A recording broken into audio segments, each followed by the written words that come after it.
Вітаю всіх глядачів національного хакатону з кібербезпеки. На даний час у нас сплановано проведення семінарів. Даний захід відбувається в рамках національного хакатону з кібербезпеки. Триває з 15 по 19 листопада. І хотів би сказати, зазначити, що даний захід, даний хакатон відбувається у форматі НАТО-Тайт хакатону, який має на меті посприяти розвитку інноваційних, архітектурних та програмних рішень для посилення кібербезпеки нашої держави. 16 команд від міністерств, відомств сектору безпеки і оборони України приймають участь, а також defense sector of цивільного Ukraine сектору і participate, as well as наукових civilian установ. organizations Тому and ми scientific обговоримо and research середовище, institutions, where вирішуємо within питання, вирішуємо ті competitive завдання, environment, які повстали перед they сектором безпеки і оборони rise України and в сфері solve the розвитку кіберзахисту. rise to the Національний opportunity хакатон to help develop the створює solutions for national можливості security and defense. The National Hackathon платформи creates the для platform спілкування, for де в communication форматі двосторонніх дискусій within the format of із bilateral можливістю discussions залучення IT-експертів, національних with the IT-експертів possibility та to експертів engage від IT наших experts, колег в both НАТО, our national вирішувати питання і and from the обговорювати різні countries of питання our в NATO даній сфері. partners, І перед all тим, to як ми resolve the запросимо в relevant нашу problems. студію першого гостя, And я before we хочу invite the запропонувати first всім guest to нашим our studio, I глядачам, would like всім to учасникам suggest all of наших the синіх та participants, зелених команд долучитися до both даного семінару, green and blue проявляти teams, to активність, engage in задавати this seminar, питання,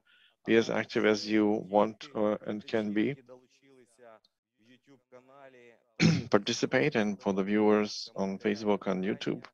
Ми, в свою please feel чергу, free to ці ask питання questions in the адресуємо comments. нашим We спікерам will, of course, і отримуємо на них forward these questions to відповіді. our speakers and А get зараз answers я to those хотів би questions. запросити до нас в студію I'd першого like to спікера invite the first speaker to our Віталія studio, Балашова, Vitaly керівника Balashov, підрозділу інженерів з head of the engineering, кібербезпеки EPAM Україна. cybersecurity У нього engineering дуже інтересна, цікава буде презентація на department тему from Secure EPAM by Ukraine. Design, He's going to talk проблеми, about secure by переваги та design, недоліки. problems, Пане Віталію, якщо ви мене shortcomings, чуєте і бачите, я би and попросив би вас розпочати вашу wins. лекцію, будь ласка. So, Vitaly, the floor is all Чую вас і yours. бачу вас добре. Hi, I can Доброго see you дня, well and дякую hear you well. Thank за you. вступне слово. Чи For the бачать introduction, thank наші you as well. слухачі мій екран? Does everybody see my screen? Дякую, Артеме. Ну, Так, бачить. Thank you. дуже добре. А, що ж, дайте мені 3 секунди. Just give me a couple of seconds to set it all up. Поінформувати наших глядачів, що з зарахуванням To inform обмежень our спікери viewers, будуть приймати участь some of the віддалено, speakers will онлайн. be joining У in нас виникають деякі remotely технічні online. проблеми, So але це we need some можливо times to bear здержати. with Так, питань some трошки technical по issues, часу. but that is not the issue in itself. У мене все добре, It's я just можу продовжити. Все, мої колеги по set up. технічному цеху підказують, що Right. My можемо technical розпочинати. Будь ласка, пане colleagues Віталію. give me a green light to start. Дякую ще раз, доброго Vitaly, ранку. hello once Що ж, again. Good morning. чесно кажучи, це було, мабуть, найскладніше It was завдання, probably the що most я difficult мог task розповісти для that I can своїх share, вже досвідчених колег, хто even from приймає coming участь from the more в experienced хакатоні, colleagues участь у who хакатоні. are Те, and що have я можу hands-on так само participation hackathon. розповісти, те, чим можу поділитися. So І я не знайшов things нічого to кращого, share, ніж просто розповісти, things that чим I я know that I займаюся, can і do, просто and to share it with зачитатися people. So I свій just якийсь досвід, shared some my experience. That's what I did. власні шишки, скажімо так. And the Тож, я обрав тему Secure by Design, mistakes тому що we did and how we learned from them.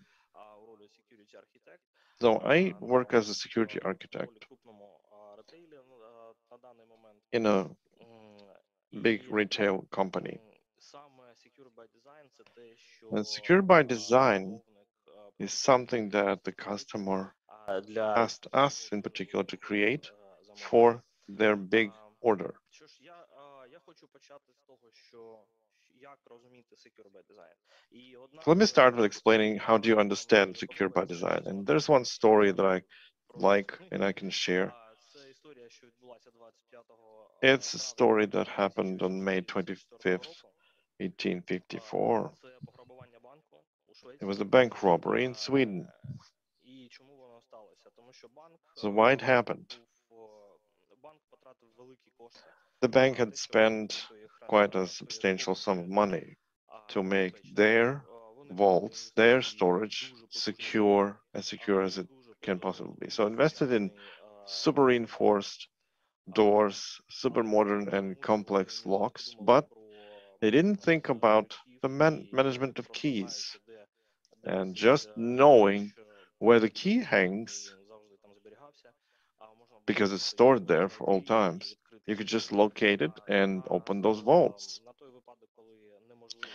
Just in case if you cannot find the key, there were two crackers. One had to know where the key is, and second was just a blacksmith and keysmith. And that was enough to just unhinge the doors, because hinges were quite a weak spot. So there was a successful robbery, and it was the most lucrative robbery, record-breaking, even the second part, till the second part of the 20th century. So what happened here, and why is it a very relevant example? Because they've invested significantly, but they didn't account for the potential risks. That was not a smart investment. So what can we do in order to prevent such cases in our experience? So first thing I very much recommend is modeling. We all know what threat modeling is. I see that a huge number of participants here are cybersecurity students and scholars. So almost all of the relevant academia teach threat assessment and threat modeling. There's a great demand in business, and it's very important to do threat modeling properly. Threat modeling allows you to find all possible risks, or almost all possible risks, and will enable you to understand much more the ins and outs of your system. But there are also shortcomings. As soon as you start working hands-on, there will be things that you don't like. And these shortcomings for threat modeling it's very boring. Because a big threat model, or even a small threat model, if you just take just shock and form a WASP, you will understand that even for this small application, it creates a very big threat model, and it's much time costly. So it's very boring and time hungry. And also, you have to support your threat model all the time. You have to keep supporting. If you created a threat model at the start of the project, but the architect has changed some solution, some components were removed, some added, you have to update your model. And that's also not quite a motivation. But from my experience, I just tell you, other than pros and cons, you know, there's no other option than shut up and do it. If you do it, it's boring. Or if you don't do it, you just lose. But if you decide to do it, it's long and it's boring, but you have to do it. Також наступна рекомендація це The будьте next recommendation, однією командою з be one team стафом, що with all працює над the системою. staff that Якщо це work маленька on the команда, system. If то it's a краще, small team, тому it's що ви ще great можете сидіти because you разом can за одним all столом. be Якщо це together великий at one проект, table. If it's a піднесений large між scale project між which странами, is між странами, це split between набагато важче. cities in different countries, that's Тому much ви harder. повинні робити усе можливе, So you gotta security do бути everything присутнім possible та for тут security to be так part само of the як і project, девелопмент, як і тестування, just as і much as development архітектура and testing системи. is, and architecture and everything. М, це дозволить вам скоротити That will час allow you to на те, щоб розказувати команді, що mm, яким to be more efficient with the time you spend вони мають describing працювати the requirements to your з team. імплементації So you'll, цих систем. because you will do it more effectively. Мінуси цього What are the shortcomings of це this approach to be one team? мабуть, трошки здується ваше Well, его. Ви не зможете maybe that your ego will shrink у кожному significantly. етапі, You won't be able to tell in every bar that I'm security of the project, I'm the coolest guy around, і в мене сама висока зарплатня, and I have the highest salary, etc. ви просто частина команди, You are яка just робить part of the team одну із властивостей that системи. does Це part of максимально the ефективний спосіб. work of the system. That's the Практичні most effective рекомендації з way. мого What are the власного practical досвіду. recommendations from my personal experience? Дуже Practical. допомагає, коли ви It використовуєте helps a lot спільний беклог. if you use the shared backlog, Усі ваші таски для where all of your security, tasks for the усі security requirements team, для all of the всіх requirements for the whole team will be in a shared backlog, and all teams should know what you do, and you have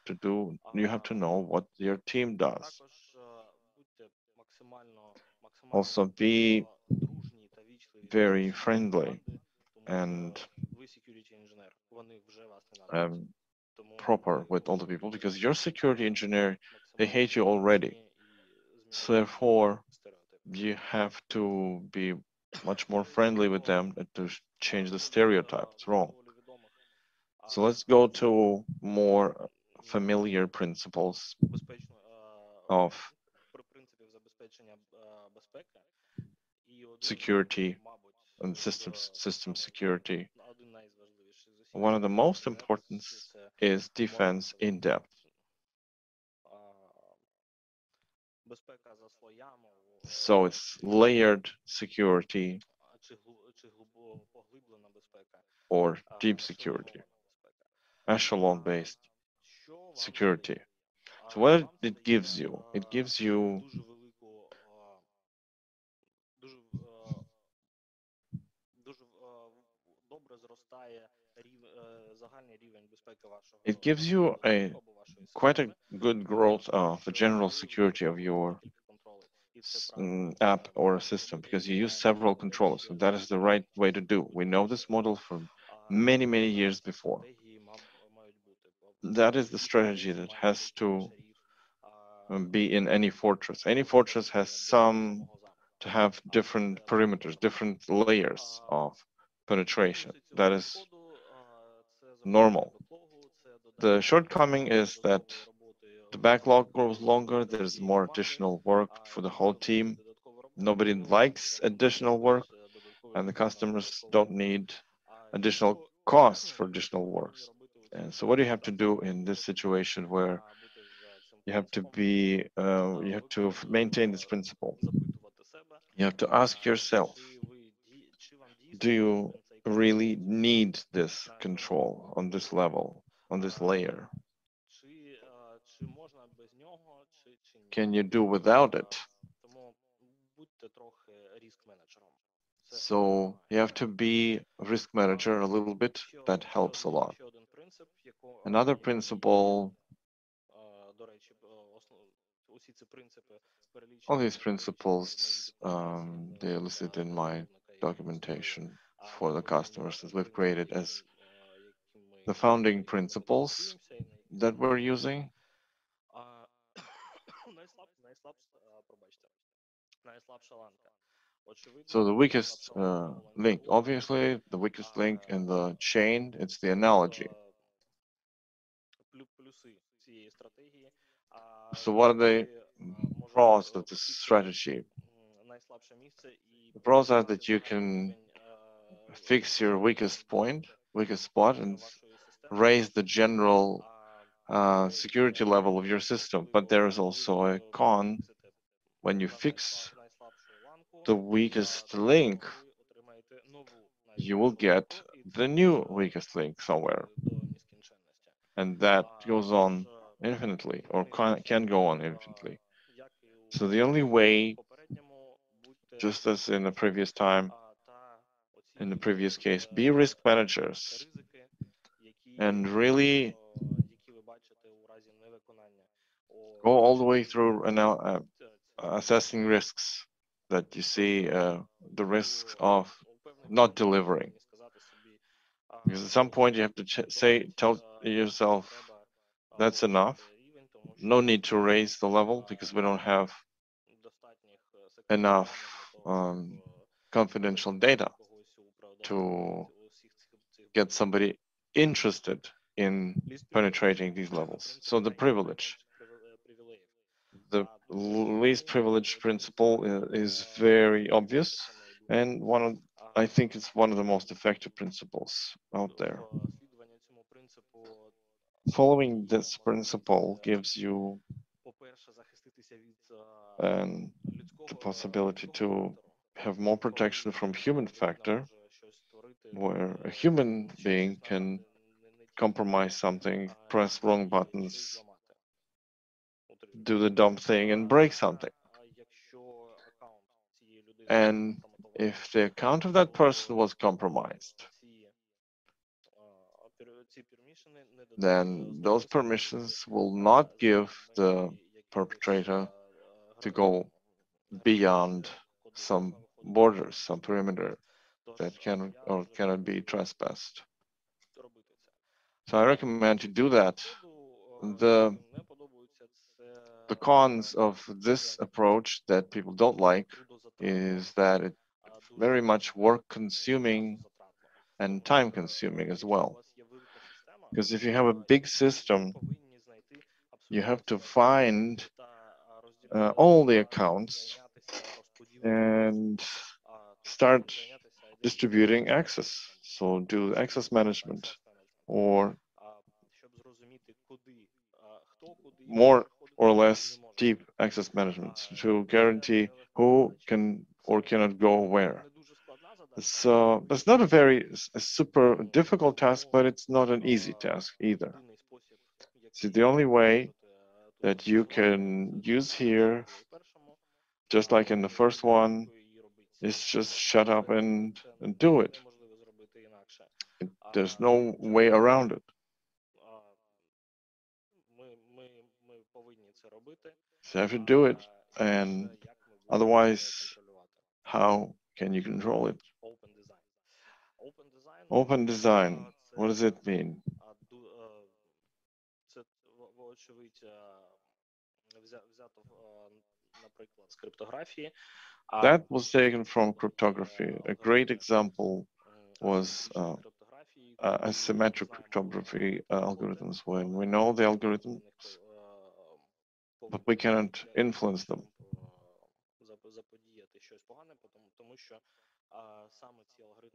Because these algorithms have to work, and every day that has to be encrypted is only the entry data for these algorithms. So it's very much recommended to follow this principle. By doing so, you decrease not only the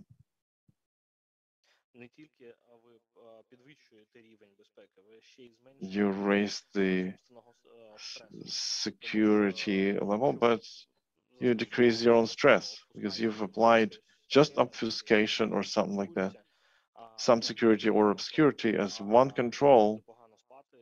You may not sleep well, always thinking that your defense will be compromised, and it will be compromised quite quickly. But it can happen because we understand that security through obscurity is just entanglement, and everything that entangled can be untangled if somebody really needs it. So it's practice, real practice that, yeah, that we had to face.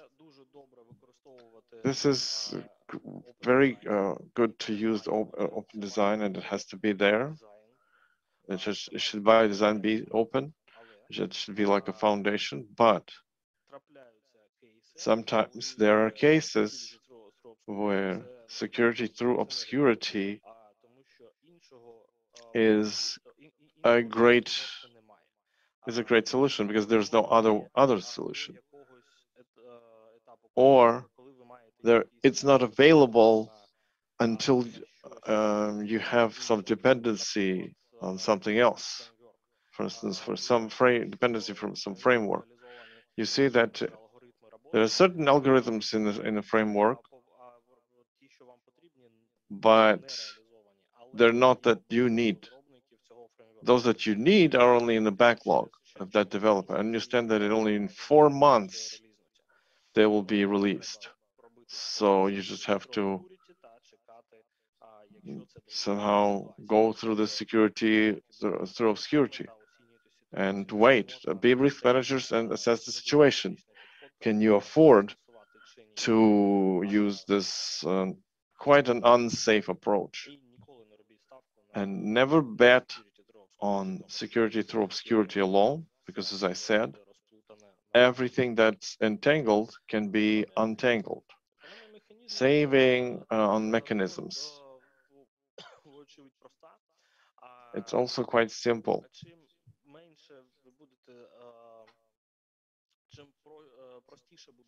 The simpler your mechanisms are, the less the probability is that something breaks. As you know, the most reliable systems are simple systems.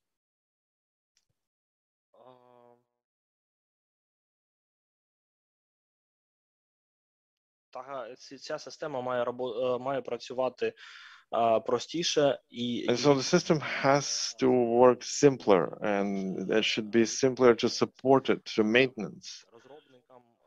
For developers, it's easier to do some additions to some system when it's not too complex.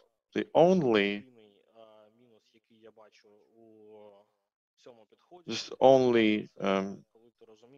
cons in this approach is when you understand that to keep it simple, stupid is about you. Because even if you want to do something simpler, you can't.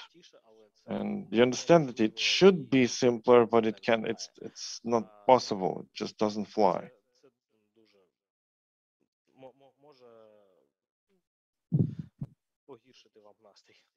That can really be a bothersome thing. So what to do about it? And you should always be close to your architects and cooperate with them quite a lot. If you don't have an architect, then most probably there's somebody who's responsible for the technical vision, and that would be probably the architects. That helps a lot if you want some security impact on architecture as soon as possible. Secure defaults. So look at OpenBSD. They adhere to this principle that when they configure secure defaults,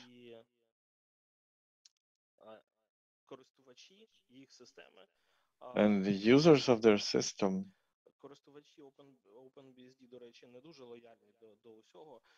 by the way, the OpenBSD users are not too loyal to everybody, but just as BSD users in general. But if you make your system safe by default, будуть сконфігуровані таким the чином, щоб їх default можна було settings will be configured so доводилось that перетворювати та тратити you don't час have на to реєстрацію та інсталяцію. Це ваші spend too much time користувачі on configuration and installation. Your users will be thankful to you ви for that. маєте тратити багато часу на But це, you щоб have перевірити, to чи це spend дійсно quite a lot of безпечно, time чи це дійсно має on бути analysis. Is it really safe? Is it really balanced? між безпекою та юзабіліті. Is it really balanced between security and usability? From my experience, it's the most frequent thing that gets forgotten in any project. Fail secure. Also, people forget about it much more often than they forget about secure by defaults. Fail secure is very important because you can get a lot of information if they get some of the modules in the system. Stack traces, error messages. You all know what you can get from this information. How to counter that? Well, you can counter it by auto tests, by automatic checks that make sure all of our error messages and everything that. Пане Віталію, я прошу вибачення, Vitaly, у нас дуже чіткий регламент. sorry, we have to Ми wrap. наблизились. Один слайд можна. There's just one slide is left, just one. Дякую. Тож, тут все зрозуміло. So everything's clear here. Я прискорюся. Психологічне прийняття користувачів. So Зробіть це так, щоб ваші користувачі psychological acceptance. Make it so that it's not your users pressing your customers to do something, but they wanted it. That will increase not only reputation, but it's going to be very good for the customer. So be good enough, take good enough security. You don't do security for security itself. It's about helping businesses to achieve their goals.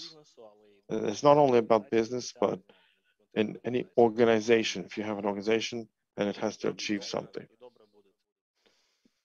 Віталію, дякую вам.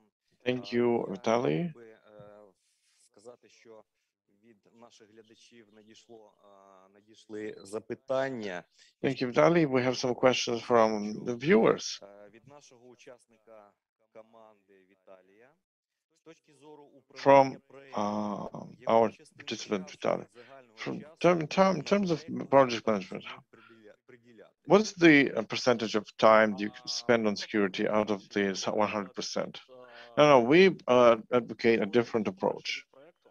So first of all, it depends on the project. Every project is individual, but there is also a model that there are people on the project assigned to this function. Like in my project, there are 5 engineers, including me, in different roles with different responsibilities that are 100% of their time engaged in project security. And there is another model where there's a security champion out of the team, like a senior tester or senior developer, and they agree about certain time that they allocate to secure their project and their team. If it's several teams, then it's 1 person per team. Normally, it's about 30%, but such a security champion has to have a security advisor who gives precise instructions where to go. I hope I answered your question. Thanks. Thank you. Well, so have another question. В контексті pros and cons, чи не могли б ви коротко сформулювати, хто такі So in regarding pros and cons, who are cyber optimists and cyber skeptics? Чесно кажучи, я, по-перше, чую ці терміни, але можу... Honestly, it's the first time I hear about these. I can assume that cyber optimists who consider that our system is semi-protected and cyber pessimists are considering that the system is semi-not protected. And cyber skeptics, I think that who has something in common in both of the categories. Okay, thank you so much, Vitaly. As for now, we've got only 2 questions for you from our participants of the competition. Just a moment. There is one more message. Okay. It's in Russian, unfortunately. Vitaly, would you please name the practical examples of the assets identities identification process? Especially when the centralized authentication is not used in the organization or it is used just partially. This is the question from our viewer. Well, if I understood you correctly, the practical examples of the process of identification of assets identities. Well, there are different solutions for identification. So we can take some commercial ones, we can take some free ones as a solution, and authentication or a solution, and to make it precisely in the technical way.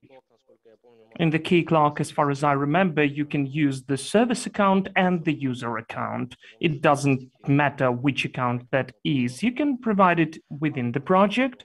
It is for free, but you waste so much time to configure it how you need it. Still, in the basic configuration, you can easily set up the authentication or identification between the components. In fact, if you've got some efforts for each service, you can add an individual certificate and to introduce it to each other as if it's a centralized process of authentication. I do hope I answered this question. If not, please write it into my private messages. I hope I will be able to answer it. Yes, Vitaly, thank you. I do hope that it is working. I'd like to express my gratitude for your presentation, full of sense, and I consider that our viewers can be satisfied. I thank you for the presence at our hackathon, that you've become the part of our event, and I would like now to remind to our viewers that in our studio with his presentation, we welcome Vitaly Balashov. He is the head of the Cybersecurity Engineer Department of EPAM Ukraine, and the topic of the presentation was Secure by Design, Advantages, Problems, and Disadvantages. And then, thank you so much. Thank you.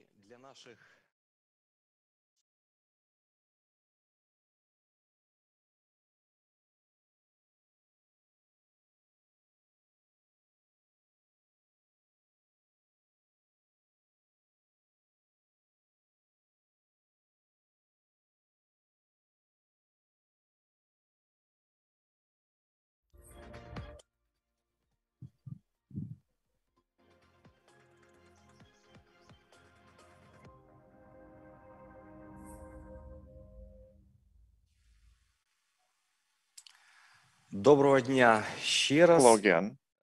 Я хотів би привітати нашого наступного I'd спікера в нашій like to give you our next speaker in the studio, Andriy Kuzmenko, who is the head of the IBM Security in CIS countries direction. Andriy will talk to our audience today with a very interesting topic: decreasing chaos, uniting security. Hello, Andriy. Happy to see you here. Thank you for inviting me. It's a great honor for us and for IBM company to participate in your hackathon. I hope the content we prepared for you together with my colleague will be most engaging and interesting for everybody. We didn't go into too much technical detail in preparing content. It's going to be like a more overall general presentation, but we would like to communicate how we see the security environment right now and how it's going to develop, we think, later. The presentation I've used a template for the presentation. Hello, and let me present my team, IBM Security in Ukraine, with Vitaly Balashov. He's the mentor on this hackathon, and Enrico Zmenko also is a mentor. So we hope the blue teams to solve their challenges. In our daily work at ABM, is trying to make the world more safer place every day in terms of application security. So what I start with a little promo program. The first 5 listeners who are in the chat or private messages in channels that you used to, you put first correct dates. First, the creation of IBM company, and second date, when was IBM security created. The first 5 participants who get them right will get some souvenirs from IBM Security in Ukraine. So let's go and delve into the presentation. IBM is a company that keeps transforming all the time, and our IBM security as well. For many people, IBM is associated with something difficult, something incredibly expensive, like the inframes that are still used to process some 70% of all banking transactions in the world. But we, in terms of security, we change these approaches. Our task is to make security affordable and accessible for small, medium enterprises, big enterprises, and to make it as simple as possible. Because the number of tools in cybersecurity is huge, and we believe that our main objective is to simplify the operation with these tools and increase security, and also increase the level of the workers and employees who work with. So the trends, what the world needed in 1959, of course, calculation, equipment. And in 59, IBM created mainframe 1401, which could be rented at that. So the first mobile data center and the first calculation capability that you can rent, it cost about $2,000 to $2,500 per month. Now it's like about $23,000. So till mid-60s, such machines took about 50% of all the world calculating power. So at the middle 20th century, we needed already data processing. What we need now in terms of IBM, we need, of course, security, and you need to draw more attention to problems of security and solving those problems, because until now, many leaders still don't take the cybersecurity seriously. So we created the cyber truck that travels the world, travels Europe, and would do attack simulations. So it's basically a cyber polygon where a person with any skills in terms of security, it can be a president of a country or an engineer or security engineer, get the task to respond to a certain incident, not only in cyber but physical security, for them to understand how important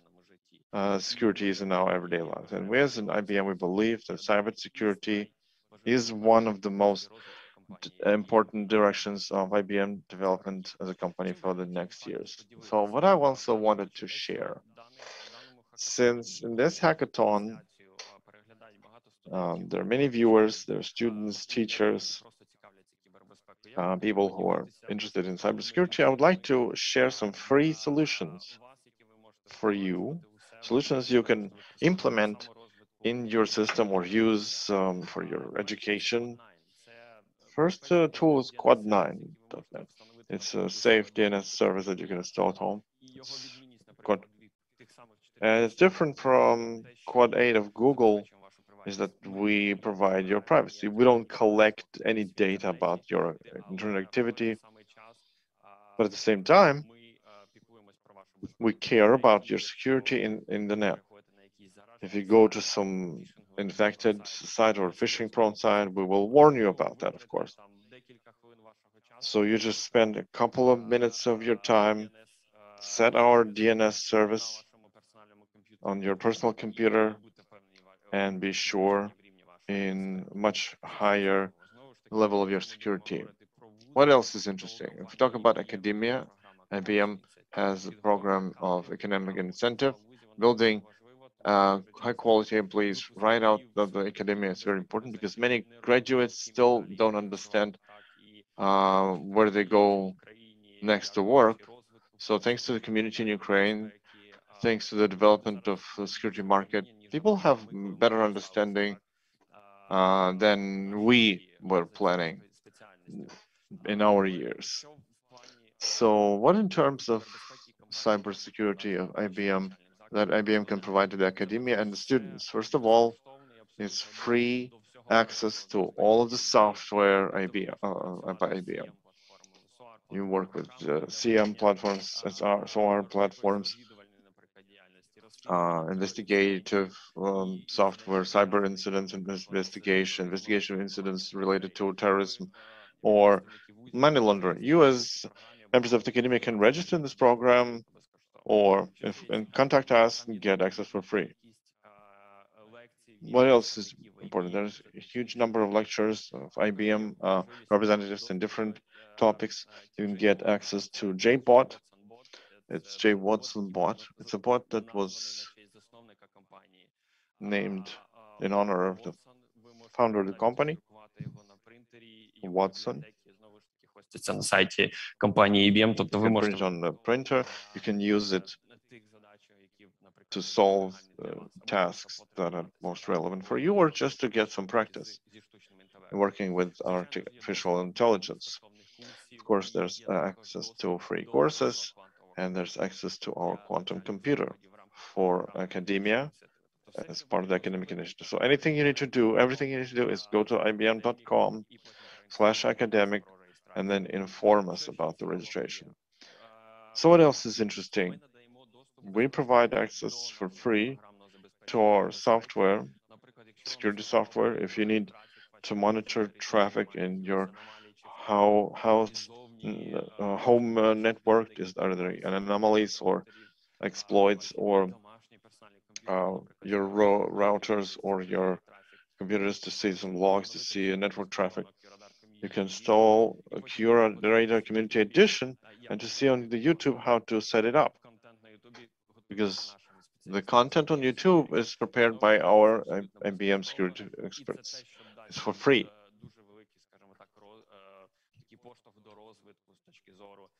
And that will increase your level of awareness with incident detection. You can use any tools. You understand what log is, what traffic is, and how to work with it. So if you look at security, cybersecurity, many people believe that it's some kind of ideal process or ideal tools that is like an airport, which is a benchmark. Everything's reserved, every process is duplicated, and there's maximum redundancy. But cybersecurity is something unclear for many, and that needs training, constant education, constant explanation, not only to us, security experts, but businesses, our friends, our colleagues will have to explain what is it, what is a tool, what are the processes, what's the role of the people in cybersecurity. So we believe that you need to improve the rules of cybersecurity, because right now society, businesses, they demand to launch services as soon as possible, like over a set of minutes. That's how cybersecurity is adapted. That's how we try to adapt to old approaches, old controls, old legislation to modern technologies, to clouds, to containers, like access lists and firewall were forgotten. So it's time to change the rules, to change the culture, change the approaches to controls, and of course decrease the chaos a little bit. Security culture starts with the talk. We like to talk. Everybody likes to use these words, ransomware, Q-chain, but who other than us understands it? Nobody. The layman may completely be oblivious to it. So we have to talk about it with businesses. Businesses have to understand what role cybersecurity, what like RAS attack, so we have to change, adapt our language, talk about risks, brand reputation, customer loyalty, but marketing. We did a survey, chief information security officer of many organizations in the world, a survey among them, and we asked them, what are the projects that will be the most important for you in the coming years. And about 32% said they need internal marketing campaign to popularize their security in their organization and importance of cybersecurity for their company's activity. As in terms of controls, we need to change our approaches as well. Everybody is used that security is about blocking things, it's about monitoring things, tracing things, and always a user or an admin will find some ways around circumventing the existing controls for maximum personal convenience, not company security. So we have to start being trendsetters, law setters to build security in all of the business processes of the company, from software development to deployment of containers, designing recommendations on each setup, and can we implement our controls flexibly without limitations to our business. What in terms of security officer? Our task is to,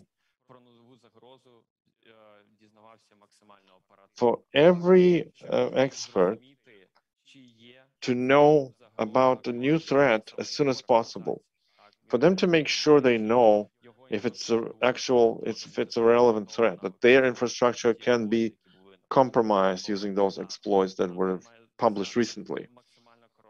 So they need to take the preliminary assessment as quick as possible regarding the potential scale of the danger. And they have to quickly detect the threat if it's already in the company, in order to make it localized, in order to analyze and behavior analysis, and then to localize it. Our goal is to make this whole process to be done over a cup of coffee, that all the controls are automated, understood, everybody understood their role in the process. If, for instance, if we follow the standardized way, the one we're using right now in most of the companies, the standardized approaches, from detection, when you understand whether the new threat, we will do some scanning in a couple of weeks to assess how large scale the problem can be and how much of it is a threat. How IBM is transforming. Why are we changing our vision and trying to build security in the life cycle of any business process? Just recently, IBM joined Red Hat, and thanks to using both companies' technologies, we're moving forward and we're publishing new solutions to the market that can be used by any company without any huge budgets, and even small and medium businesses can afford IBM solutions. This is something similar to subscription, like iTunes subscription. We provide those solutions that people really need currently. If the company is bored with some solution, they can contact us and replace it with our technology. We are the only company that has so much flexibility on the market with our partners. And of course, if we talk about concept, where around what do we consolidate of our portfolios and approaches? For a company's assets that can potentially be compromised, the threat data that we get from our research colleagues, from third-party suppliers, our partners, like Cisco. And also we need to visualize the risks. You don't need to cut security from the business or see them separately. You have to transform our technical threats in the language of risks that is understandable by business community. And by doing so, we're trying to integrate all the solutions to battle the chaos that still reigns in cybersecurity. In order to do preliminary assessment, how relevant is the threat for our organization? Does the analyst need it? Does the company director needs I'm affected button? So we do the proper integration, and it just takes you one click for the company to understand how relevant is the threat for them. And what are the method data that we use? We use the data about organization, their infrastructure. We're using information about the level of threat. We assess the risk indicators of compromised system and other relevant data from our X-Force team. So anyone can, within one click, to see how relevant is a certain threat for their system. If it's relevant, чи локалізації загрози, і буде детальний перелік задач і процедур, які має виконати кожен спеціаліст компанії для того, щоб then they have to have a set of known steps that they have to take in order to minimize the threat. Most of the companies using structured approaches that are developed by Detroit. We can imitate a staged attack. We instruct what are the tactics and techniques used in order for the analyst to understand what's happening at this moment and what can be the next, and what groups are sticking behind a certain organization. And then all of our solutions are ideal technological platform to build security operation centers, or CERT, where decisions are made to collect data, active threat scanning, and of course response on incidents. We as a company who have changed approaches to our solutions. We don't limit you in terms of data volumes. You can use unlimited licenses on our solutions, забезпечуючи повний моніторинг, наприклад, цієї вашої providing full monitoring of your whole infrastructure, all of the traffic, not just some separate segments of your network. And the future, of course, is launching the XDR platform. You probably know we bought the reactor, and we try and make our solutions and services better every time. And we work with our customers and partners among academia to increase the market maturity, to increase the amount of skilled users and administrators. That's why we give free academic access to our software. We instruct how to use a certain IBM platform. So that basically wraps my presentation, and maybe you have some questions, or if you don't have any questions, then you probably answered the questions right. So 1911 was creation of the year, and 1st of January 2013 was the date where IBM Security was created. And I hope if people had the answers right, the prices are expecting their future owners. Thank you, Andrei.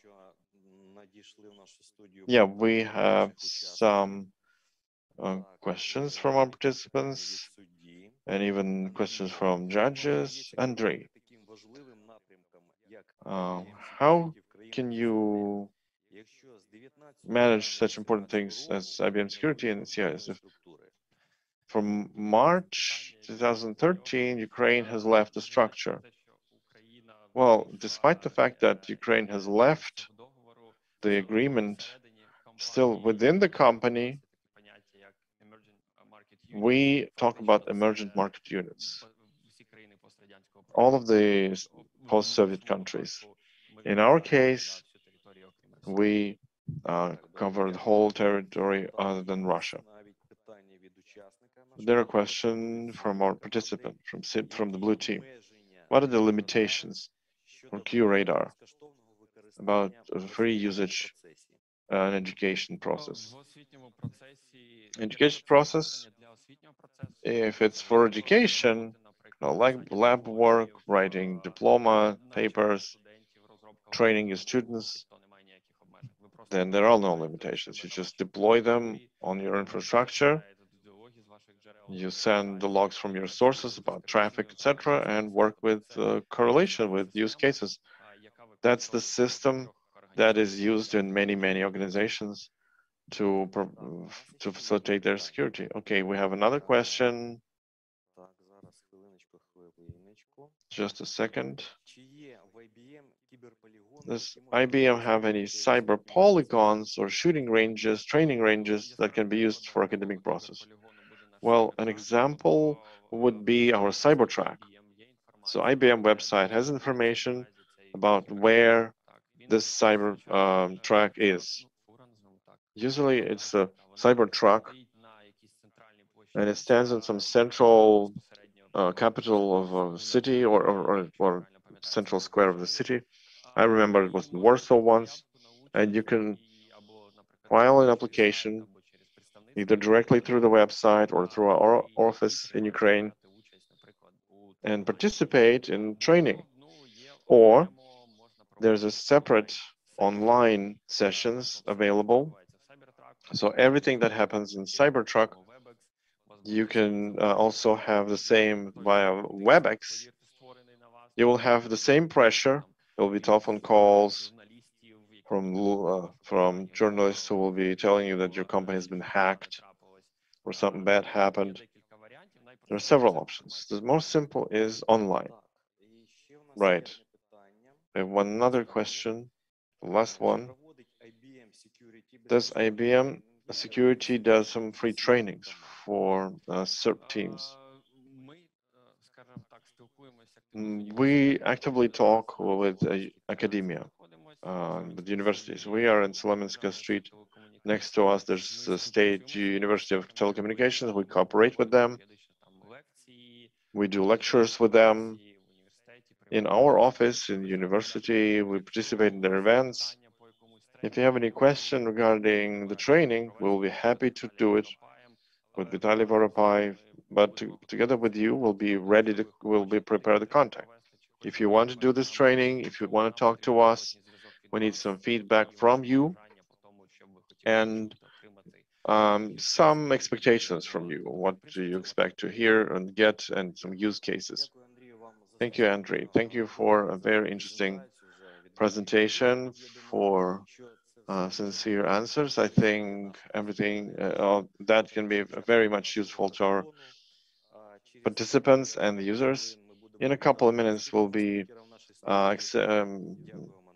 hosting the new speaker in our studio. Thank you, Andrei.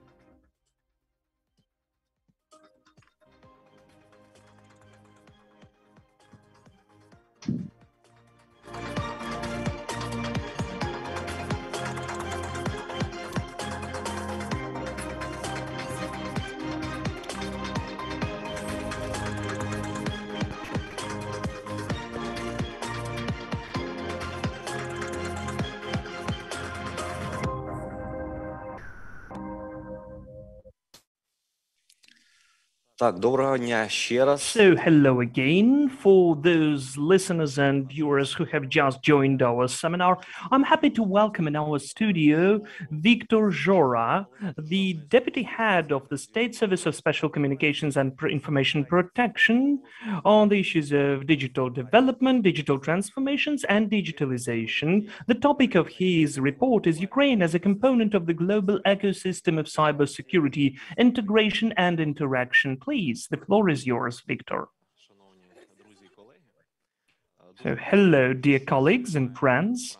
I'm happy that within the hackathon we have an opportunity to conduct such a workshop, including the whole community. It's so important for not only the participants of hackathons to have some use, but also the speakers, wonderful speakers who we invited, the best experts from Ukraine and our international colleagues, to have an opportunity to share with you some interesting expertise and experience. And in my report, I'd like to focus upon the issues which unfortunately are not that often in the attention. The international policy, what Ukraine is doing, and in particular, what our service is doing in the sphere of international cooperation of cybersecurity. First of all, I'd like to come to the classical scheme of the main milestones or of pillars of cybersecurity, which are the components of the overall system of cybersecurity. Those are the people, the processes, and the technologies. The technologies which are used in the processes of cybersecurity, the people who are implementing those processes, who are managing those processes, who are forming the policies. This is the system of cybersecurity, but it wouldn't be full if we didn't mention about the interaction. Three pillars are very important. This is the foundation, but without the collaboration, without the sharing of data about cyber threats, it would be impossible to construct the global system of cybersecurity. I'd like to come to 2017 and the experience which Ukraine has gained because of the attack NotPetya virus. We all understand that the attack was, first of all, done against Ukraine, against Ukrainian economy. Because according to the statistical data, 75% of the targets affected were located in Ukraine. Simultaneously, we can see an interesting statistical piece of data, the list of the companies, global companies, which were affected because of this attack. First of all, the very loud case of the company, which is the world leader in transport and logistics, which, according to very approximate estimates, has lost $300 million. And among others, the company of Mondelez, Merck, Saint-Gobain, TNT Express, in totally different spheres of industry. So we can consciously say that the attack NotPetya, which was focused against Ukraine, affected the whole world, and the whole world was affected by this crisis. Now, we observe the crisis of migrants in the neighboring country, and it could seem that it has nothing in common for Peru or Ecuador, right? Something is happening at this continent, and everything is so calm and quiet there. Unfortunately, we cannot say the same about the cyberspace. And the situation with NotPetya is a very bright approval of that. You cannot hide in cyberspace. It has no boundaries. And now, especially because of the pandemic and the changes in the architecture of corporate networks, the principle of remote work, we are understanding more and more that the network perimeter, which we have protected during 20 years, does not exist. And also, we don't have the national perimeter. We don't have the national pool of IP addresses. There is no sense during the attack just to block the pool of addresses from the North Korea, as because of the use of bot networks, which can consist of millions of devices, which can be located all over the world, geolocation is undoubtedly interesting for the research of cybersecurity, but from the perspective of protection, it's not efficient anymore. That is why the responsible behavior, the interaction between the participants of this ecosystem of cybersecurity, cooperation between the global players is the guarantee and the only chance that in the world we'll be able to create some safe space. What Ukraine does for that? Ukraine is now efficiently cooperating at the level of the state teams for the instant response onto emergencies. In Ukraine, we have the only team which is accredited in the International Organization of CSIRT. And here you can see at the map that similar organizations are covering the whole world. And within the cooperation, of those teams, we can get some relevant info about Ukraine, the indicators of the compromises and the development of cyber threats, and this is how we can share this data with our foreign partners. The second issue is the common cyber studies, that is tabletop studies and trainings, communication with the experts, and information and expertise sharing. This work is done by us daily, and I'm happy to mention that the number of our international partners in cybersecurity sphere is permanently increasing. It is also increasing thanks to the conduction of these so-called cyber dialogues. That is communication at the diplomatic level between the countries in the mode of bilateral, which allows to share information how the system of cybersecurity is working in such countries, which issues they face, which developments they have, and how together we can solve the issues of the global security in the cyberspace. Just during the last 2 years, Ukraine has taken part in the cyber dialogues with Japan, Spain, Poland, Brazil, Israel, the European Union, and just recently we've got the 4th cyber dialogue with the United States of America. The course which the State Special Communications Service as a regulator took for the modernization of the legislative framework is focused on the use of the best world practices and cybersecurity and information protection, and the implementation of international standards into the Ukrainian legislation. As an example, we can mention the methodological recommendation to improve the cybersecurity of the critical information infrastructure, which we've offered less than a month ago.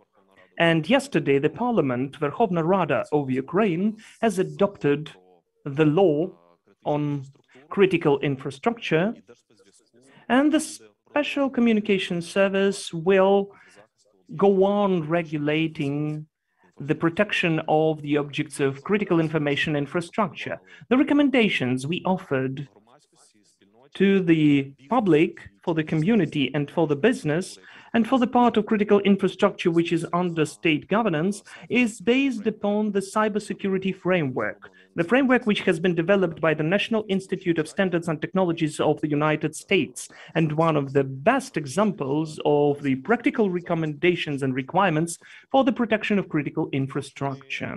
And also, we are actively cooperating with the leading producers and manufacturers of equipment and software solutions on cybersecurity. We are awarding and signing memorandums on cooperation with them, and this cooperation has the practical component in it. This is the company of Cisco and Microsoft, the company of IBM, and lots of others. It's so important for us to have the support of the global world players and manufacturers, both manufacturing, technological, and consultancy. We thank them for the data which is so important for the relevant and a quick response for the cyber threats, and for the preventive measures for cybersecurity. Of course, we are focusing upon the increase of our capabilities, on the increase of our technological base.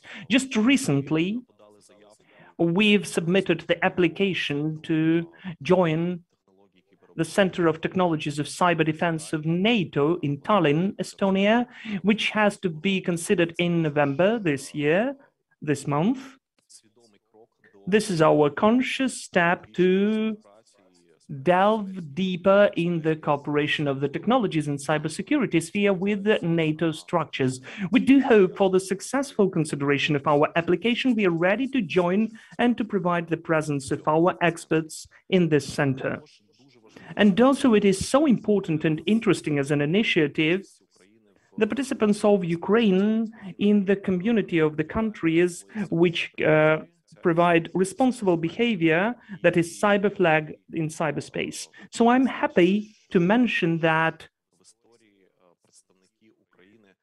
for the first time in the history, the representatives of Ukraine are taking part in the studies in the United States within the initiative of Cyber Plague 2021. What shall we do further on to deepen our international cooperation in cybersecurity? Undoubtedly, this is the improvement of information exchange, the collaboration with our partners. That is expansion or extension of the information and experience exchange, participants of in the common trainings and operations, which are committed to improve the coordination between the subjects of cybersecurity of the countries, which will be able to efficiently counteract the challenges in the cyberspace, which we can see now. Undoubtedly, that is the intensification of cyber dialogues. We'll go on implementing international standards and best practices into our legislation, and we are planning to offer, well, besides the existing frameworks of the protection of state information resources, like the management of information protection system, we are offering the new standard, which is based upon the risk management framework of the above-mentioned Institute of Standards and Technologies of the United States of America. We'll go on increasing our capacities to counteract cyber threats, and will expand our cooperation with the leading manufacturers. Next year, we have planned our participants, and I do hope that it will take place and will take part in the international trainings under the patronage of NATO Locked Shields. And we do hope it will happen within the membership in the Center of Leading Technologies of Cyber Defense of NATO CCD-COE. An important task which the security and defense forces have, thanks to the decree of the President of Ukraine, is the creation of the cyber troops. The cyber troops are not offensive. During the whole period, Ukraine has used only protective or defensive techniques instead of offensive ones. And for us, this experience is so important to have an opportunity, in case of the targeted aggression in the cyberspace against Ukraine, to provide the symmetric response. We would like to involve the international experience of the countries who have already experience on the creation of similar cyber troops into this process. We do hope for sharing of this experience, and during the next year we'll be able to conduct some of the convincing steps in the creation of the cyber troops. An important thing is also the raising of the awareness and consciousness of the citizens, which increased after the attack of NotPetya virus, when each citizen of Ukraine understood that he or she can become a potential victim of cyber violators and perpetrators. But the acknowledgement is not enough. We need to understand how we need to behave in the cyberspace, how we should behave online. We should have the basic knowledge on cyber hygiene, the basic skills on cyber protection. Globally, undoubtedly, it should lead Ukraine to the number of the countries who are joined and have responsible behavior in the cyberspace. We're also planning to modernize the certification system. It is so important for us, for the public authorities and the critical infrastructure, to use trusted solutions which can be safe, which don't include backdoors. And that is why we create the lab, which will research the solutions, IT solutions, solutions on cybersecurity for the lack of the non-declared functions. Altogether, we'd like to take the center to the level of the international accreditation, the acknowledgement of other subjects, to be able for us to be able to acknowledge the international quality certificates and safety certificates, and to use famous solutions at the market for our own needs without any additional certification. Undoubtedly, an important initiative is the promotion of the Ukrainian cybersecurity businesses at the global markets, because we have wonderful conditions and resources for this part of business to increase and to modernize. What can Ukraine offer for the world as the global player on cybersecurity? First of all is the qualified workforce. We've got 52 high educational institutions. 125 of them have the cyber defense faculty, and we have 1,500 graduates annually. Our closest neighbors have much lower indicators. Those are the experts who are not always going to the cybersecurity market, but they can be involved in the industry and create wonderful startups. They can reach global markets and be rather successful there. We have rather structured national cybersecurity system. We've adopted the new strategy on cybersecurity, and I can say that that's a very substantial document, which, together with the plan of the implementation of this strategy during the next 5 years, should provide the inclusion of Ukraine into the number of the most developed countries in the cybersecurity and protection of the country. We also have the partially common language cultural space, educational and common borders in the understanding of the technologies of attack and how it is were done in the dark web as for the aggressor. The data, the analytics which we can form in Ukraine against the aggressive actions in the cyberspace from the aggressor countries, we can share it with other countries and we can be a valuable source of info. And undoubtedly, we also have rather substantial capacities and experience how to counteract against cyber attacks and qualified cybersecurity staff. One of such initiatives is the opening of the Cyber Center UA30, where we are now located at, and which has an opportunity to accept speakers, mentors, judges, respected guests, and to provide the today's national hackathon on cybersecurity. We have the leading training center on cybersecurity. We also have just here at this location, the response team for the emergencies, the conference center, and we are planning just to expand these capacities. We do hope that next year we can provide the opportunities to conduct NATO hackathon and to take more active part in all of the international initiatives created for the increase of the global level of cybersecurity. Thank you. Thank you, Victor. And now we've got the Q&A session for you. So I'd like to say that for you, we've got the questions from our participant of the competition, the blue team. Are the objects of the critical infrastructure protected enough from the cyber attacks? Thank you for the question. If they were protected enough, we wouldn't formulate the recommendations about the cybersecurity of those objects. The thing is that the substantial part of the objects are under public property, in the private property, and the state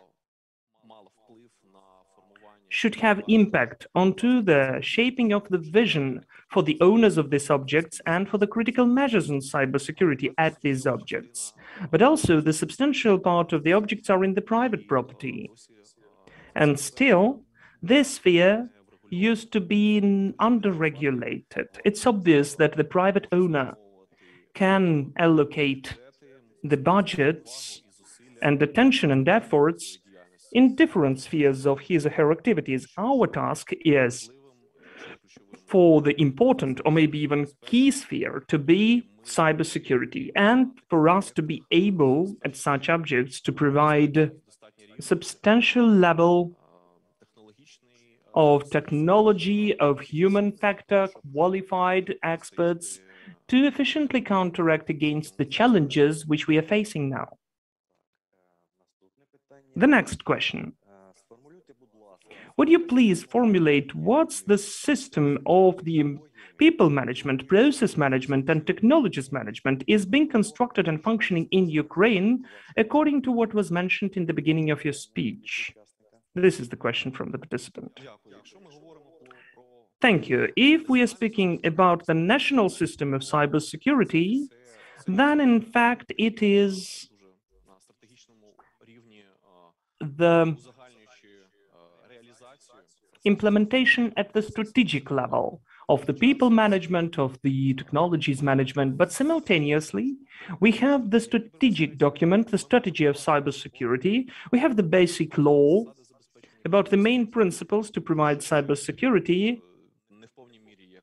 which is not relevant already. And now the working group under the Committee of the Digitalization at the Parliament is working on the new law draft on cybersecurity, which should make the new norms relevant. Still, the Special Communications Service has developed the model of cybersecurity, which provides the relations between all of the participants of cybersecurity, which defines the subjects, defines the roles, the responsibilities, which defines the layers of this system. So we've offered such in the organizational technical model for the Cabinet of Ministers. We do hope that up till the end of the current year, this model will be approved by the decree of the Cabinet of Ministers and will be able, in the new structured sphere, in the unified glossary, in the unified notions, will be able to develop the practical solutions on cybersecurity.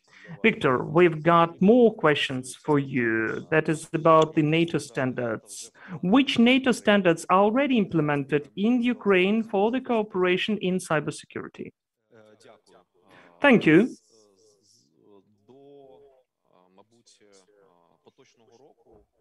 Up till the current year, the main player from Ukraine in the cooperation with NATO in cybersecurity were the armed forces, the Ministry of Defense, and within their cooperation, they got acquainted with the experience and the standards within the cybersecurity which are implemented in NATO countries. The Special Communications Service is involved in this work, and of course, from the perspective of the cybersecurity, we are already the authorized side. It is so important for us to be an efficient communicator. That is to have an opportunity, both organizational and technical, to share valuable information about the cyber threats with the NATO countries. And it's also important for us to implement the norms into our legislation, the norms which are relevant for the cybersecurity for the NATO countries. Okay. There is a very interesting question. Is it foreseen to have cooperation UA Cybercom with US Cybercom? What's the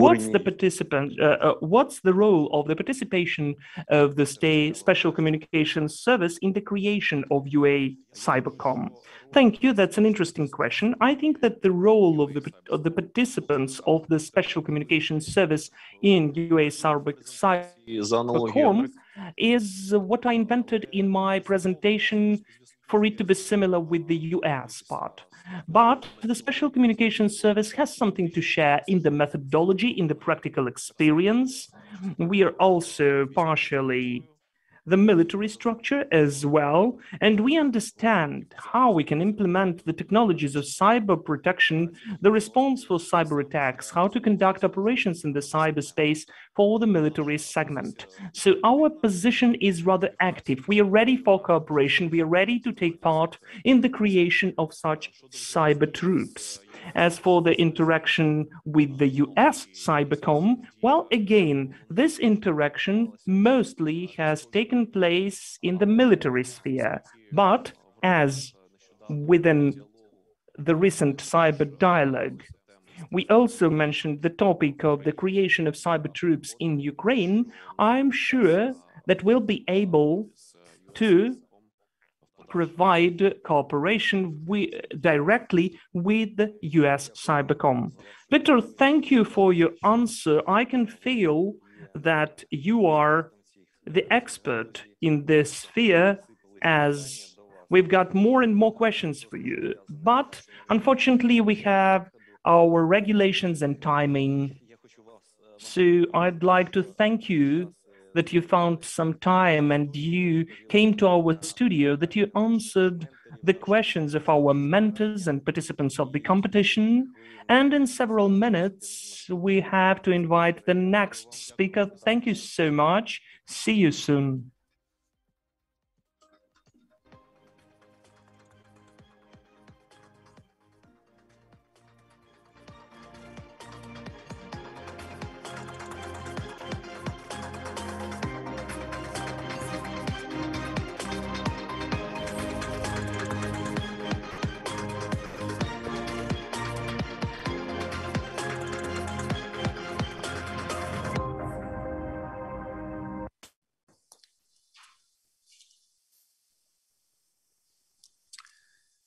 І з великим задоволенням хочу And I can really happily introduce you the next сесії speaker of our session at the seminar. That is Mr. Volodymyr Styran, who is the co-founder and CEO, Director General of the company of Security Group. He has a rather interesting presentation, why all the apps are vulnerable and how can you develop the less dangerous code. Hello. I'm happy to greet all of you. I'd like to announce a bit. We are now in the special communication service, but you're not here. So if you'd like to take interactive part in this speech, you have such an opportunity.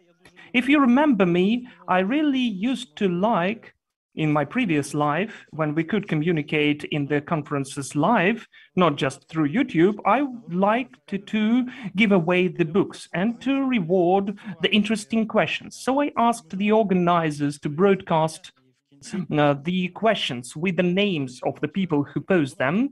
And then, if you remind me, we'll give this book gift to the best question. So let us begin. In the nutshell, my presentation is why people are stupid enough and how we can do it not that often, make it not that often. I'm dealing with lots of things in my life. At some moments, I just made the wrong turn. Now I'm the member of the committee of the chapters in the international organization OWASP. I've created the podcast. I co-organized the conference. I'm the co-founder of the Kyiv department of OWASP, and I'm the manager of the company BSG. And now also I have the hobby. Sometimes I'm working the quiz with my friends, and once our team even took the first place. We have the special name of our team, the Special Communications team, because the Special Communications Service inspired us to take part. Why do I consider that I can be an authority in my today's speech? I'm here for a long time. I'm dealing with it for more than 15 years. 7 of which I'm deeply involved in the checks of the software for protection. So I've met more than 100 development teams. After a certain level of understanding what is taking place in this industry, you just stop calculating. So I can just say that there are more than 100. If it is reflected at the number of the projects, it could be at least 300 projects, I'd say. And during all of this time, I only was really surprised by the level of the team while they developed the application Penta. Why is that? I've had this question for a while. I'm trying to find an answer to it for some 10 years already. And if you take everything that I've learned about it at some point, then it can be put in one phrase. There's a clear correlation between the complexity of the system and its vulnerability, the level of threat that it can constitute and be in. I don't know if there is a cause and effect between these two, but intuitively, I believe that yes, it does. But why? I think so. When you start asking these questions, first you start looking for fundamental things that describe what happens in the systems, why are they vulnerable or safe, secure. There's a great Dr. Roger Johnston. He collected a number of security maxims, some dramatic statements that are not science-based usually. They're very ironic. So the first one is called infinity maxim. In any system, there's unlimited number of vulnerabilities, and most of them will never be found, regardless of who's looking for them, bad guys or good guys. That is, of course, just a dogma. You can believe it or disbelieve it. You have to check it somehow, test it somehow to try and convince others. So I spent some time to figure out what's happening. As a hobby, I learned, I studied like the universe, how it works. So there are some analogies. There are some things that impact configuration of our universe, and they're obvious. Maybe there is some connection here, but just take a look. Time is moving in one direction. If you broke something, you can't collect it afterwards, magically back in time. In order to put it to status quo, you have to spend a lot of effort. You have to melt the glass, you have to put it in another mold, and hopefully you get the same shape. But the effort you need to break the cup and to remake the cup, they're different efforts, right? There's another phenomenon in the matter, is that it's constantly expanding, moving somewhere, never stands still. And along to the second law of thermodynamics, if you look at some isolated system, what it means isolated? It impacts only itself. There are no external impulses. Then everything becomes worse. The entropy of the world, the chaos, the complexity in the system will be only increasing. If you have teenagers, you understand what I'm talking about. If you come to their room and try to make them be more orderly, it's going to get worse and worse. Eventually, you just have some crisis in your parenthood, and you will start radically impacting. So, if you don't do anything, if you don't counter entropy, the entropy will make everything deteriorate. But that conflicts with too many simple assumptions in the IT industry. The developers think that they can make the system secure. If they just do everything right, then it's going to be working right, and security will be right. And what's even worse, non-IT people also believe that. They believe that experts who are good at IT, they can make the system safe by default. Why is not true? I'm going to demonstrate. But there's even more complex stereotypes and cognitive distortions about security. Well, let's leave the IT alone. But if you add security experts there, then they will find, and they believe that they can find and fix all the vulnerabilities. And then this is where I put you back to the maxim that you cannot find the infinite number of something. At least something remains, and it's gonna increase. So if you can't find all vulnerabilities, what can we do? We can start from scratch. We can build a system в голові, і вона буде безпечною внаслідок цього. with some security principles in mind, and it's going to be secure, or at least not to have as many vulnerabilities as we would have if we didn't put the security measures in place. Why this doesn't work either, the answer is a little more complex.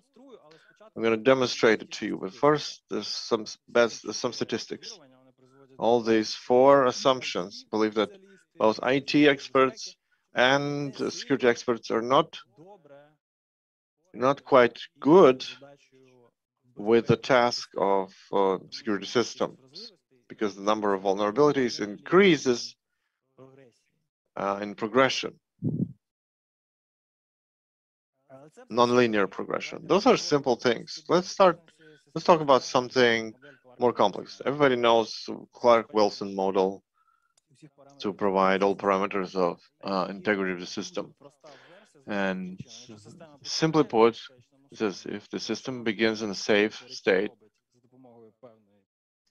if it makes every next step with the safe transaction between states, it's going to remain in security. We remain in security, we make all the transitions secure, and we remain in security, therefore, in all subsequent states.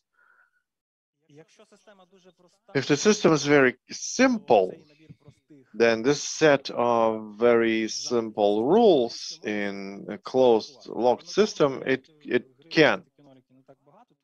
In the level of combination, you can indeed maintain some order, but we are dealing with different kind of complexity, and these analogies just do it normally, and it's going to be a normal product. They don't work everywhere because the universe moves towards chaos. It strives chaos, and so these analogies are they distort your intuition. Like knowing that you can do everything right from the first time is dogmatic in young experts. And so this beginning in the safe state and transition through simple rules into another safe state will not always be able to protect you, because you're not dealing with crosses and zeros. You talk about the complex, large-scale system that has an infinite number of next states.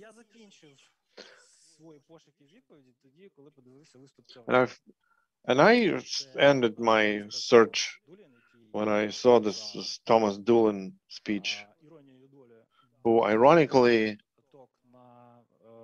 gave a keynote speech in CyCon, the NATO conference in 2018, and he answered everything. He was in Google Project Zero. Now I don't know where he's. So it's an absolutely brilliant speech. You just absolutely see it. Then there was Bruce Snyder. He just put his slides aside and just commented, this guy. He focused that computer systems are very universal, very complex, and showed how complex. And he said that our problem is that complexity in these systems emerges from nowhere. How he illustrated that. Those who know a little bit about hacker subculture, they know what the game of life is. And it's just several lines of code. If a cell, a living cell in the first state, has little neighbors, then it dies out. If too many neighbors, it also dies out. If 2 or 3, then it survives. But if exactly 3 neighbors so then it gets born. So in this shape as a planner, hackers believe it's a mascot. And what it is, it just moves infinitely downwards right. So it's a balanced system with a set of simple rules. It moves and moves and moves. It would seem like what is a simple system with simple set of rules. Let's take a more complex but still simple. This is a cycon. So from the left to the simple shape, the center is a more complex shape, 1 pixel more complex, and to the right, a little more complex even. That's what simple configuration, that is easy to program with a set of 4 rules. What happens if it's set it free in free life? I'm not going to wait till the end. You see that the left one and the right squares are stabilized, although the right one was the most complex. The central one starts growing, changing, and in the 70th step, he completely swallowed the first one. And if we wait, at some point, it was going to swallow the right one, but I never had so much patience for that. So the complexity comes out of nowhere because of the second law of thermodynamics. Complexity emerges by accident. People fix their problems and add more complexity. And complexity is when we try to build new security system. We have an operational system. There are maybe viruses. We slap some antivirus on top of it, and it gets more complicated. So in big systems, complexity grows from out of nowhere. What's the problem with computer technologies? Because the Moore's law. Moore's law says that the number of transistors that we can squeeze onto one square doubles every 2 years. And it's not that is precise law, but if we look at the chart, it's more or less linear. It's linear in logarithm. It just flies vertically into space. So what can we do about it? Big companies experiment with artificial intelligence. If I had an audience, I would start playing with it, but you don't see any lack of systemic approach, because artificial intelligence is anything but not a simple system. So I think then it's not gonna fight fire with fire. Deputies, politics, they want to make the developers make the code safe and regulated, because it doesn't work because it's open source. If we require security from developers from beginning, from zero, when they don't have anything, no budget, no cash, no investment, nothing, that kills open source, because they are for zero cost at the start. And about open source may seem a radical manifestation of open design in safe system engineering, but the practice shows, the reality shows that this Linus law, it doesn't work. It doesn't work. What you give people to allow people to check their code, that doesn't grant that they will do it. They have to create some incentive. The commercial developers do it, who make their code closed. And more or less it's balanced with the number of vulnerabilities in open source and closed code. They don't differ much.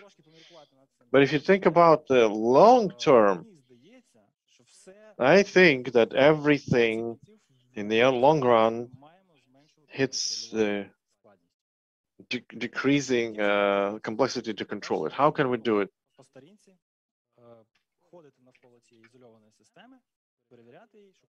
To go around the isolated system, find bugs and fix them. That's what we need to do. That the system needs to in order to stay in order. There has to be a mother or father that go stand over the team, and like sprinkling those brains and making them grow in the quality to keep the code controlled. So that makes the system not so much isolated, and you can do something with it. At least you'll find what's on the surface and get rid of it. What else can we do? We can teach developers these basic things. Don't do complex. Do simple. Reuse the code that's been tested many times. Don't add new entropy. Try to make it not more, at least not more entropy than it was. And the most important, the most effective we can do is built in the strives towards simplicity in all the pieces of code that are actively reused, in all the libraries, front works, in everything that is copy pasted. Just creating a troop of pen testers, snippets everywhere in GitHub, in everywhere where people look for code. You have to go there, see the most popular things, and decide whether to ban it or leave it online. Stack Overflow will be our first stop on this road. Why it will work? People know what Avast is. They know. And Avast Top 10. They don't know how Top 10 is a significant part of Avast. You know what's Top 10? There will be 21st version, like 7th iteration, where something very important happened. First of all, there are some generalizations happened, but the most important, what I think is there, why I need to show it to you today. It looks a little ugly, but the injections from the first place on popularity and importance and consequences will have moved to the third place, and it happens for the first time in the whole history of the project. Not because people started getting smarter, but because most of the popular framework control against injections is the most stringent. And they became inbuilt by default. Developers just cannot shoot themselves in the foot. And I think that is a step in the right direction. We need to continue pursuing that, and I think eventually it will help us.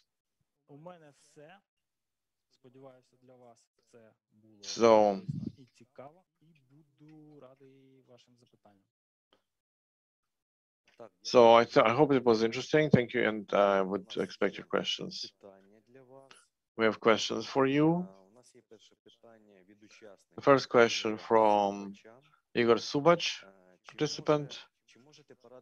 Can you advise some university course, maybe to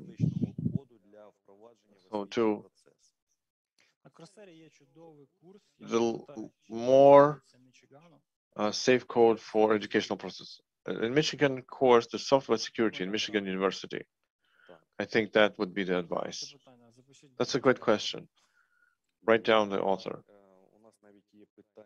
Yeah, we have another question from a judge, Vladimir Sokolov. What recommendations can you provide in terms of writing safe code in Python? Is it possible to write safe code in Python? The only possible recommendation for safe code is not to write code. If you're writing something, you're already unsafe. You just have to treat that danger, risk. Python is better than others, like the C++. It won't allow you to do errors with memory. It just won't allow you to work with the memory. That's one main mindset that have to be weaponized, and when using any language, see what it allows you and don't do dumb things. So there is a broadcast we have now on YouTube, on Facebook, and we have even received question too from our viewer in Facebook. Is Ukraine ready for a new potential attacks like Petya? Will the consequences be similar? Well, I left my glass ball at home. We are more than ready than we were in 2014, maybe even more ready than in 2018. But you understand that any complexity of attack leads to just increased resources to this attack. It's balanced, more or less. But the only thing that I can tell you, it's not going to be a surprise anymore. That's our big advantage in protection. Vladimir, another question to you from Igor Subach. Okay, so he's bombarding with numbers of questions. Yeah, great tactics. So, should a cybersecurity expert be a software coder? Yes, any expert should be a coder. I am a coder. I've never used it in my line of work. I've never done coding per se, but it helps me work in security. If you don't know at least one language programming, it's going to be much more difficult for you to see the code and understand what's in there. At least one more language you should know, because knowing one structure, you can more or less read the code. If you don't know programming at all, there are no chances that you will know what you're looking at. There are some green team representatives in the chat. Andriy Daviduk is there. Sounds like a threat. Among the simplicity of functionality and security, what impacts the results of reliability of use? What impacts the most? Among the necessity to make the software simple and safe. What makes a stability? Безпека, що найбільше впливає? Так, на стабільність функціонування. Використання, вибачаюсь. The security concerns, how much they impact stability. Вам дати відповідь на це I'm питання. not Я думаю, що є competent to якісь answer this. статистичні Maybe дані, there's some що впливає. statistical Якщо немає зовнішньої data. загрози, If there is no external threat, then все буде працювати you так, can як neglect правильно? safety, security. It's just going to work like Якщо у this, вас and then it's є stable. But if you have умовна система external підключена до threat, інтернету, ну, тоді if the буде system is все on the добре. internet, then there will be some balance. Так. Ще одне питання від судді Володимира Соколова. Another question from Vladimir Sokolov. Another one. Питання набуває популярності. It's a popular strategy. Can you beat Murphy's law in programming? For instance, the theory of errors. First, errors are also infinite, like axiom. In any program, there are errors. The law of proportionality, the more software is needed, the more errors. Consequence. There are only no errors in a program that is not needed at all. It's very subjective. Парадокс вижившого. There's a paradox of survivor. Ми знаємо про вразливості We know about the vulnerabilities in the code that we've tested. OpenS, there was a great, considered a great project in crypto. And then in Google Project Zero. Then there's RCs and crypto problems. So the attention to the project, of course, is reflected in a number of vulnerabilities. With the pandemic, Zoom started looking for vulnerabilities. There was more scrutiny, more correcting the errors. So it's hard to slap these security metrics on vulnerabilities. There are many of them. You have to look at them, find them. Just to fix them once is not a strategy. You have to do it regularly, Якщо не постійно, вибачте, if not constantly. це неможливо. Так, Володимире, дякую. І ще Thank you, Vladimir. And one more question. від учасника синьої команди. With blue team, Zelensky Alexander, will a WASP top 10 updated each year starting from 2021? Я не керую цим проектом. I don't manage this project. Показує, що він, The history shows that they updated ще 3 роки. at least once every 3 years. Проект побудований Structurally, it's built like this. There's statistics and there's survey. In order to collect the statistics from vendors, you have some time. The project is moving with the speed that it can afford.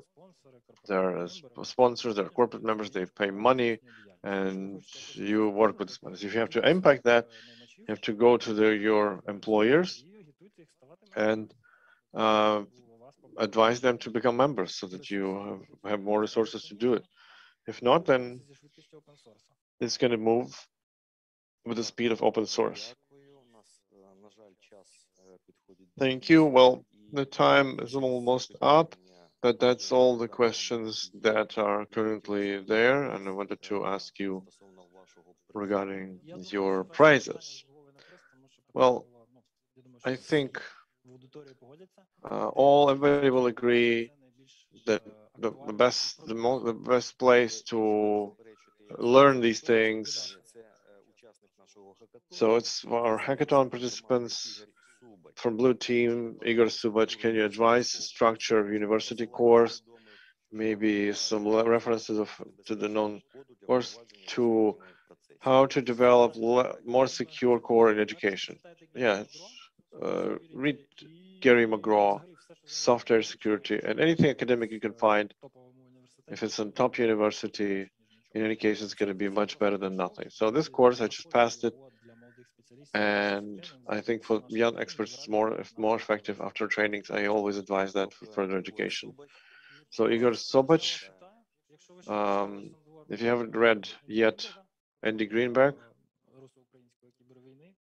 and the Chronicles of Russian-Ukrainian Cyber War, contact us through the organizers, and how can we send this book to you?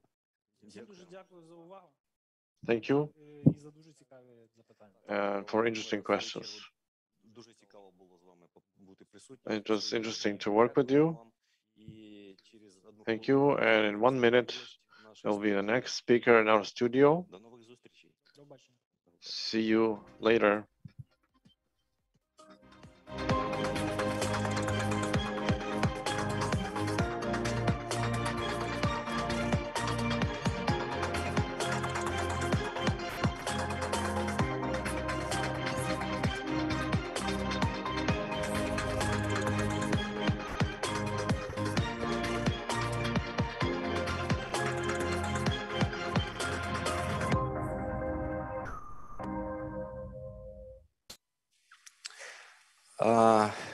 У нас в гостях наступний спікер, і я з великим I will have задоволенням next speaker in studio. It's my pleasure to present to all of our viewers Danilo Makovsky, Director of Cybersecurity Department at the Administration of Special Communications Department.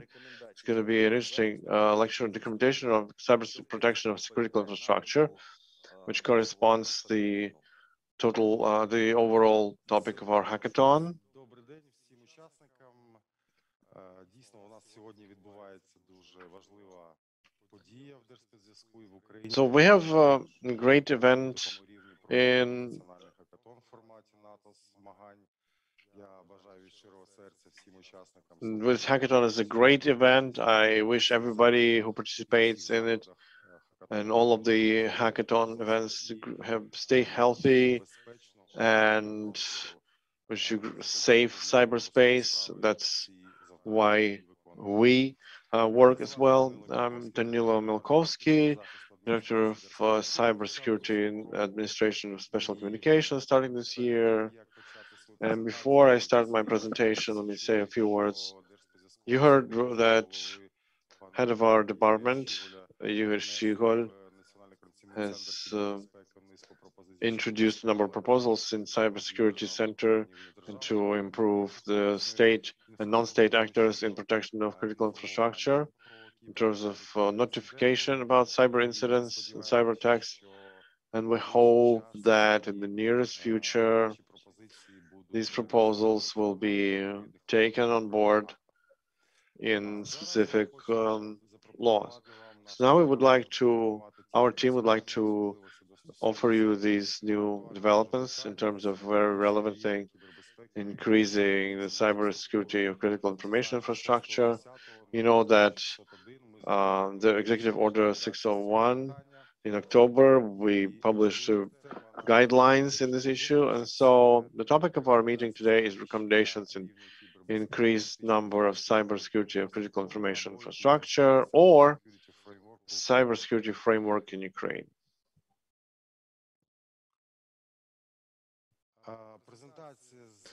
So the presentation is made specifically in English, but I'm going to speak in Ukrainian for the balance and symmetry in between the international legislation and Ukrainian. And just recently we celebrated the Day of Ukrainian language, and I think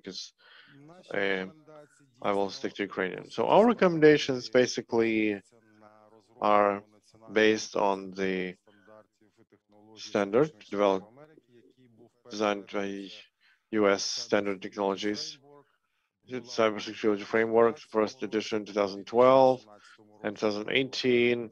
It was improved, expanded, and the history of our recommendations dates back in 2017, where the Ukrainian law on the foundations of cybersecurity was passed. So that was the work, but only some recommendations in terms of cyber infrastructure protection, and that contained more recommendations in terms of profiles of cybersecurity, the current and the target. We'll get to this a little later, but drawing the analogy with the cybersecurity framework and our recommendations, let me say that in most cases, they really correspond to cybersecurity framework. And I did it on purpose, especially regarding our subcategory of cyber protection, cybersecurity events, in order to provide the implementation of the developments available in Ukraine.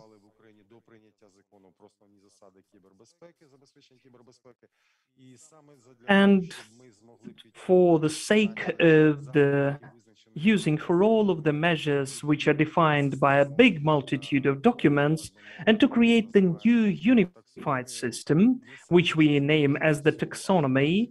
So this is why we created this adaptation with the aim to use the norms of legislation which can be found as of today in Ukraine. So let's move on. At this slide, I'm presenting the overall structure, the system or the taxonomy, which is in fact allowing what's the target function of them and what are the components of these recommendations. The recommendations themselves can be divided into the core, that is cybersecurity functions. Then they are divided into categories and subcategories. So what it gives us? First of all, we are expecting and recommending while using these recommendations, as this is not the legislative document, it's just the recommendation adopted by the Special Communications Service for them to work temporarily without the compulsory format. But as of today, they bear only the non-compulsory recommendation character to invite the audience to try it out, how they will be working, whether they are efficient enough, and whether they allow to achieve the aim we are appointing.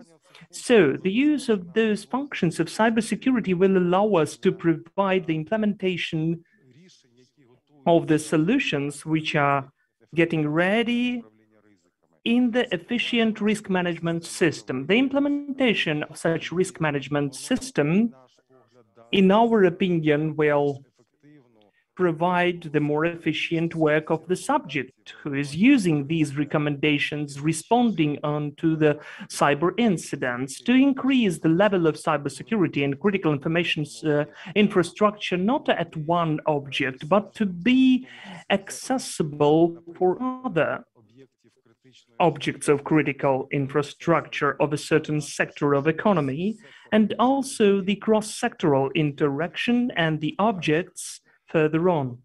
So, our recommendations include the classes of the measures in cybersecurity, which later are divided into categories and subcategories of such measures.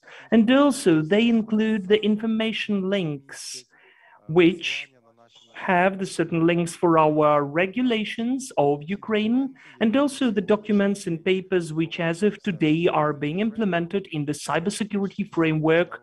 Those are several international and regional standards and the standards of the leading organizations which can be found in the cybersecurity framework. Here we can see the symmetry. I can prove that the symmetry has been achieved. We are considering the work on the creation of cyber protection with the set of the same cybersecurity means which are defined in the cybersecurity network. That is the classical cycle: identification, protection, then response, and restoration or resilience, and also analysis of the gained experience or the recovering. If we compare, on the left we can see cybersecurity framework of the city. So you can see I mixed some of the lines, but it's okay.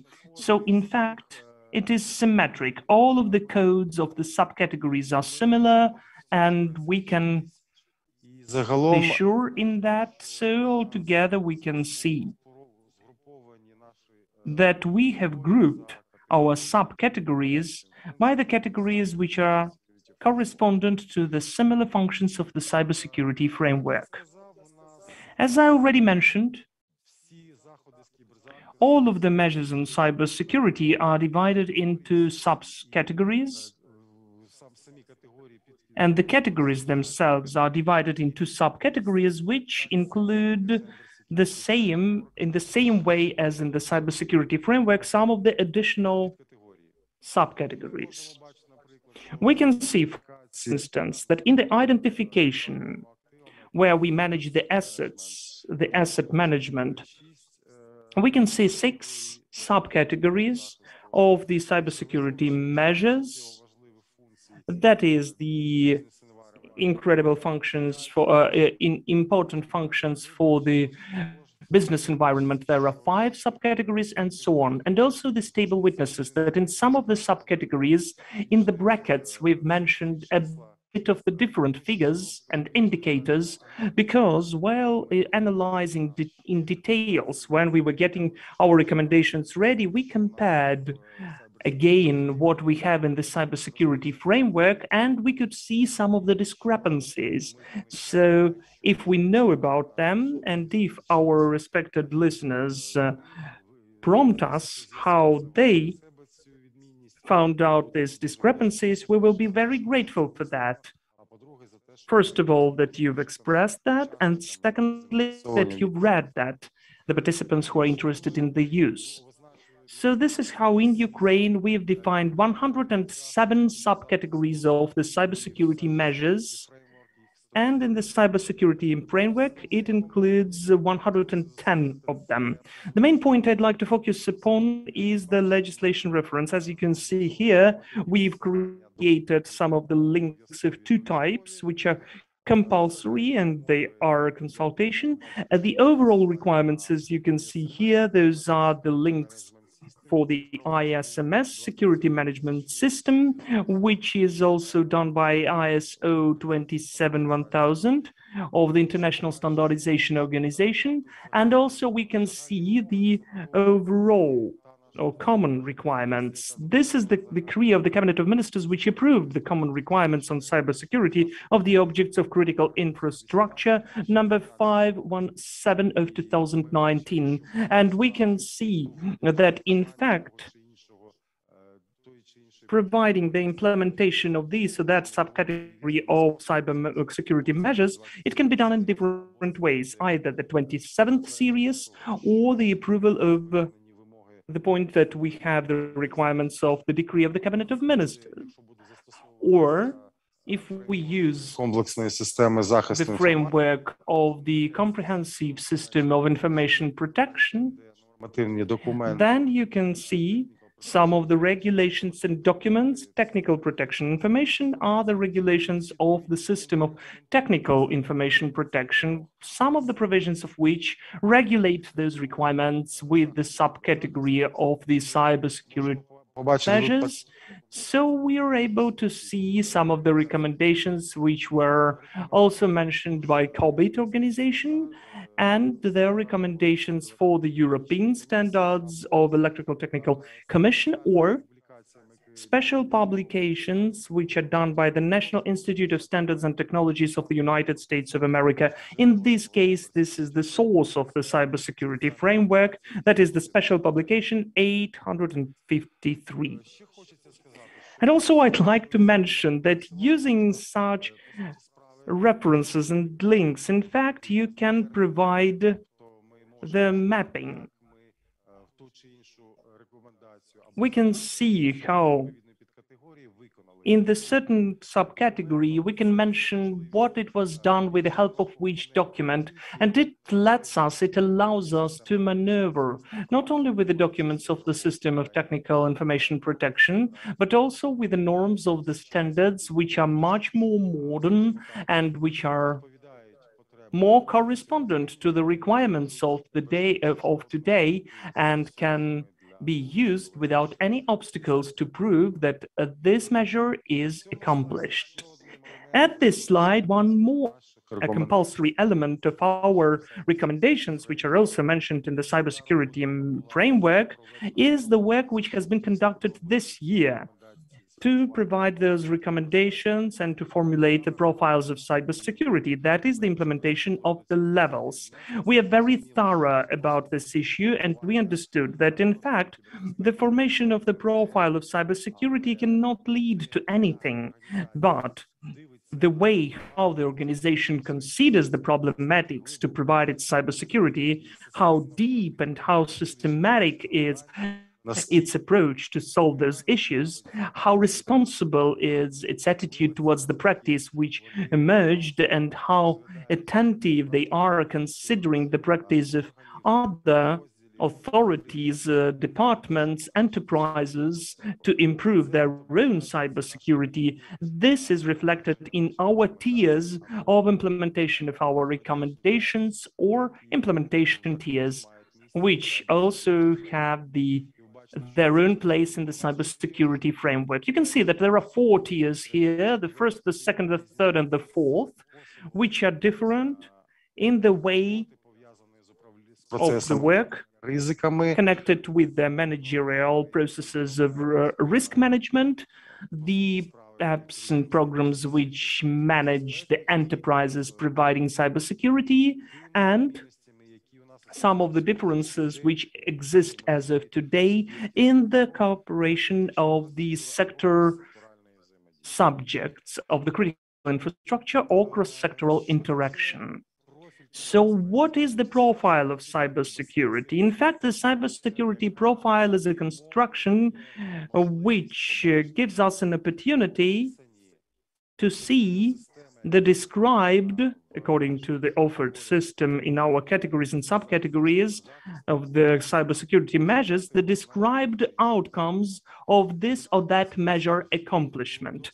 The result, the outcome, is assessed in a simple way, whether it is done or not done. But for that, we should provide the exhaustive list of the documents, materials, and results, which can give us the 100% assurance that these measures have been accomplished or implemented. The cybersecurity profile is bisected into 2 types or states. The first is the current state of cybersecurity of the object of critical infrastructure, and the second is the target profile. The current profile gives us an opportunity to find out what point in the coordinate system is taken by a certain organization which begins this work, and the target profile of cybersecurity is, in fact, what's the level of the work on the provision of cybersecurity of the organization should be achieved. Why is it done? For the sake of what? At this slide, we have tried to show a bit of the reformatting of our classes, categories, and subcategories of the cybersecurity measures. This is the circle which you can see to the left.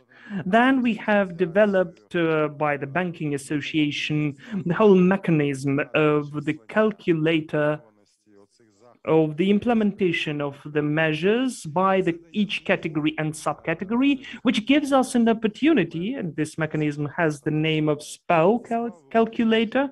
So to the right, we can see the example of the result, how one of the companies assessed its current state of the cybersecurity of their own object of critical infrastructure. Lower, we can see that as of today, we are using and we are finalizing the work on the identification of the critical information infrastructure, which should have been done in April, but because of the lack of the law on critical infrastructure. By the way, I congratulate all the developers that the Parliament has yesterday adopted the law on critical infrastructure, which describes those objects and is a substantial step forward of the country in the development of its capacity to protect itself as a country, as the state, a high technology state which has objects of critical infrastructure within it. And after that, we'll form and finalize the work after the law is acting.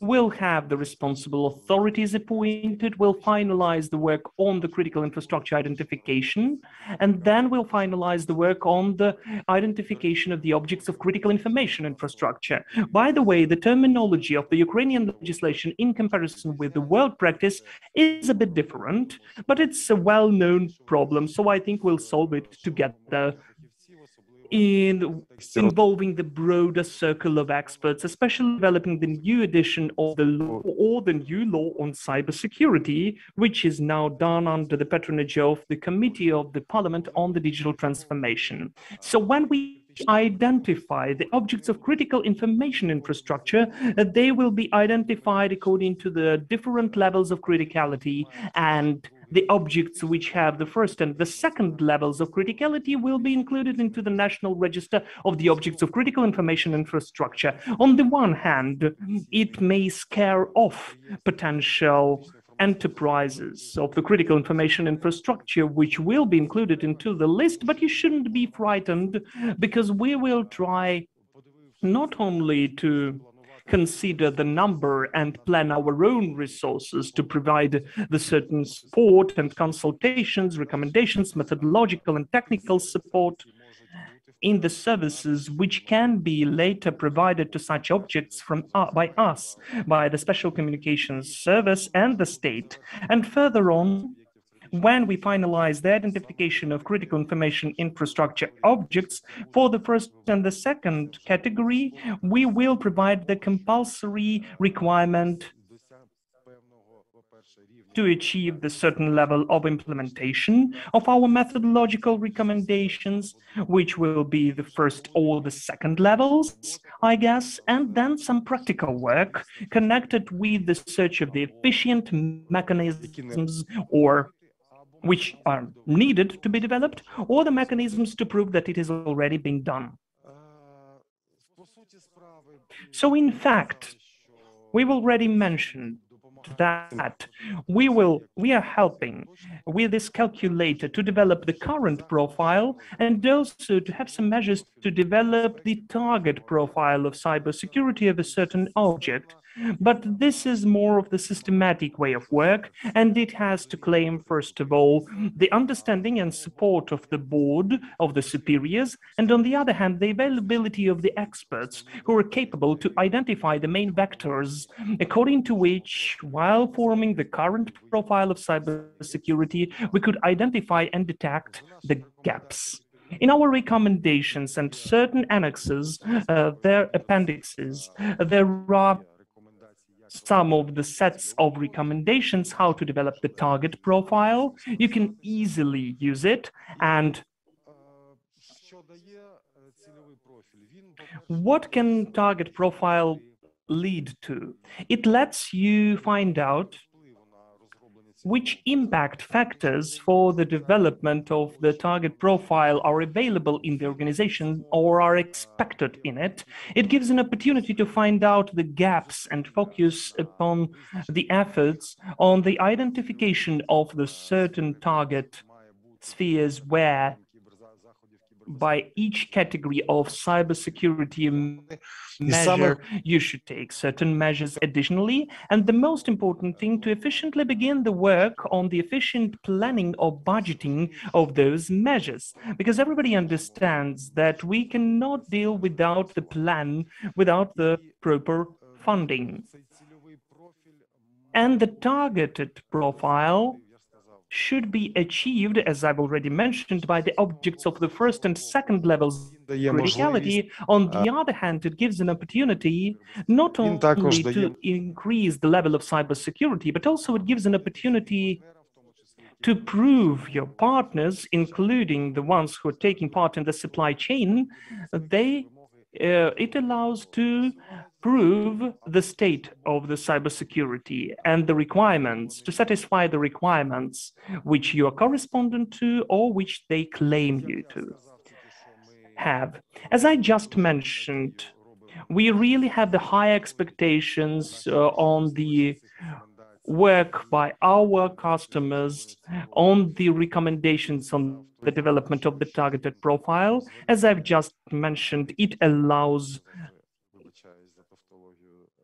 not only to improve the level of your own cybersecurity, but also to prove your partners or to take into account the position of the partners about the available or targeted profile of cybersecurity which is claimed by the user. So, in fact, in a nutshell, this is the introduction into our recommendations. We've seen, or at least I tried to prove, that there is a certain symmetry, and the national adaptation is making the cybersecurity framework by many countries, including the European ones, and some of the recommendations take them into account. So I think that the implementation of such recommendations will give Ukraine an opportunity to make the proper dialogue between all of the stakeholders who provide cybersecurity according to the actual name of the law or the norms of the law on the provision of cybersecurity. And on the other hand, they will help to implement the understanding by our foreign partners that we are really trying to be correspondent to the adopted approaches of theirs to provide cybersecurity. Thank you for your attention. And if there are any questions, I will try to exhaustively answer. Yeah, thank you, Danilo. As for now, we've got 2 questions for you. Traditionally, a very active one is Volodymyr Sokolov, who is our judge. What are the most relevant protection measures of the objects of critical information infrastructure could you recommend for our blue teams to implement them within the national hackathon on cybersecurity? Thank you, Volodymyr, for your question. Well, the classical approach claims the identification of your assets. Then, the development of the model of risks which impact them, and in fact, the implementation of risk-driven or risk-oriented approach, which gives you the opportunity not only to note down the current state, but also gives you an opportunity to identify the objects which have the most substantial impact onto the functioning of the organization. By the way, the critical information infrastructure is a bit different in its essence from the critical information infrastructure which is used in the European Union and in the world. In Europe, they use the notion of critically important information infrastructure, and we consider critical infrastructure which is located at the object of critical infrastructure, which is a bit different. But as we need to focus upon the understanding how it is done in the EU, it will allow us to avoid some additional waste of money which we could allocate for the protection of the information telecommunication systems, which are not directly impacting the important services provision and digital services as it is interpreted in the EU. So the identification of the model, the development of the risk management model in this system, and then the certain measures with the constant analysis of the results and outcomes and efficiency of work on its accomplishment. Thank you. We've got one more question from the Green team. Can the object of the critical information infrastructure exist separately from the object of the critical infrastructure? Or it is an inseparable part of it? As I already mentioned, our legislation of the object of the critical information infrastructure is the inseparable part of the critical infrastructure, but in my opinion, a very substantial drawback of the law is that we are not paying enough of the attention to the critical infrastructure, firstly, and secondly, we did not pay attention to the public governance authorities or the public administration. And if we take into consideration the amendments of the European Directive of Security on Security, as it is, has the name of today, and the attempts to adopt some of the changes and amendments, we can see that, first of all, the taking into consideration issues connected with the pandemic really impact, and the systems which are taking part in the manufacturing of the medical equipment, the systems which are taking part in the oxygen delivery, the systems which provide public administration, all of those systems are already emerging in the critical infrastructure. And Ukraine, by the way, I'd like to say that when my colleagues who have been working together with the rest of the state authorities, we even then could foresee that the e-services providers are one of the objects of the critical infrastructure. They are still under consideration in Europe, but we already consider them to be critical, and our Ministry of Digital Transformation has to take care about them. But the drawback of our equipment has achieved such levels that when we've adopted the methodology of the identification of critical information infrastructure, there was no decree for the state authorities, which were defined as the responsible for the critical infrastructure, to provide the work in the sectors. There was only the decree to provide the work in the enterprises which are in the management sphere of those state authorities. Those are very important issues. We cannot make them the same as the inseparable part of the critical infrastructure, but we can consider them broader, as for instance the e-services, which are in fact the objects of critical information infrastructure or critically important information infrastructure. This would be my answer. In my opinion, this process should be permanent, as our country has to respond the challenges of today and to adapt to the reality which exists now. If we speak about the pandemic, that is, the list should be there and clarified annually. Undoubtedly, that's the proper practice to implement. Moreover, it's widely disseminated in the Anglo-Saxon legal system, where it's compulsory to assess the efficiency of the decision taken before. But our efficiency is assessed within the assessment of the regulatory impact of the certain legislative act.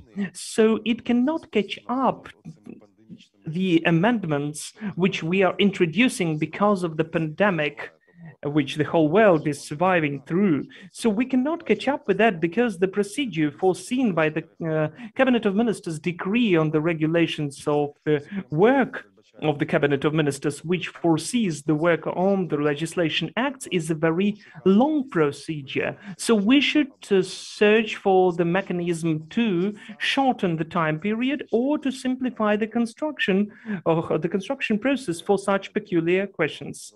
Okay, thank you, Danilo, for your presentation.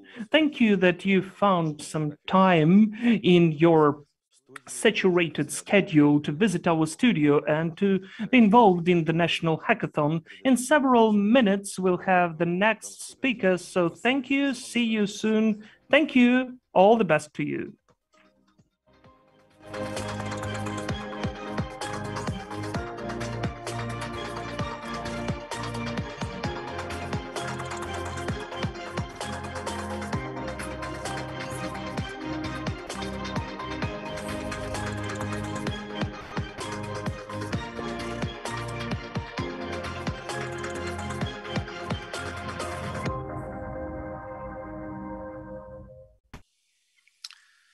І з великим задоволенням хочу представити нам So it's my вам great pleasure to give you the next speaker of our hackathon, Artem Zhilin,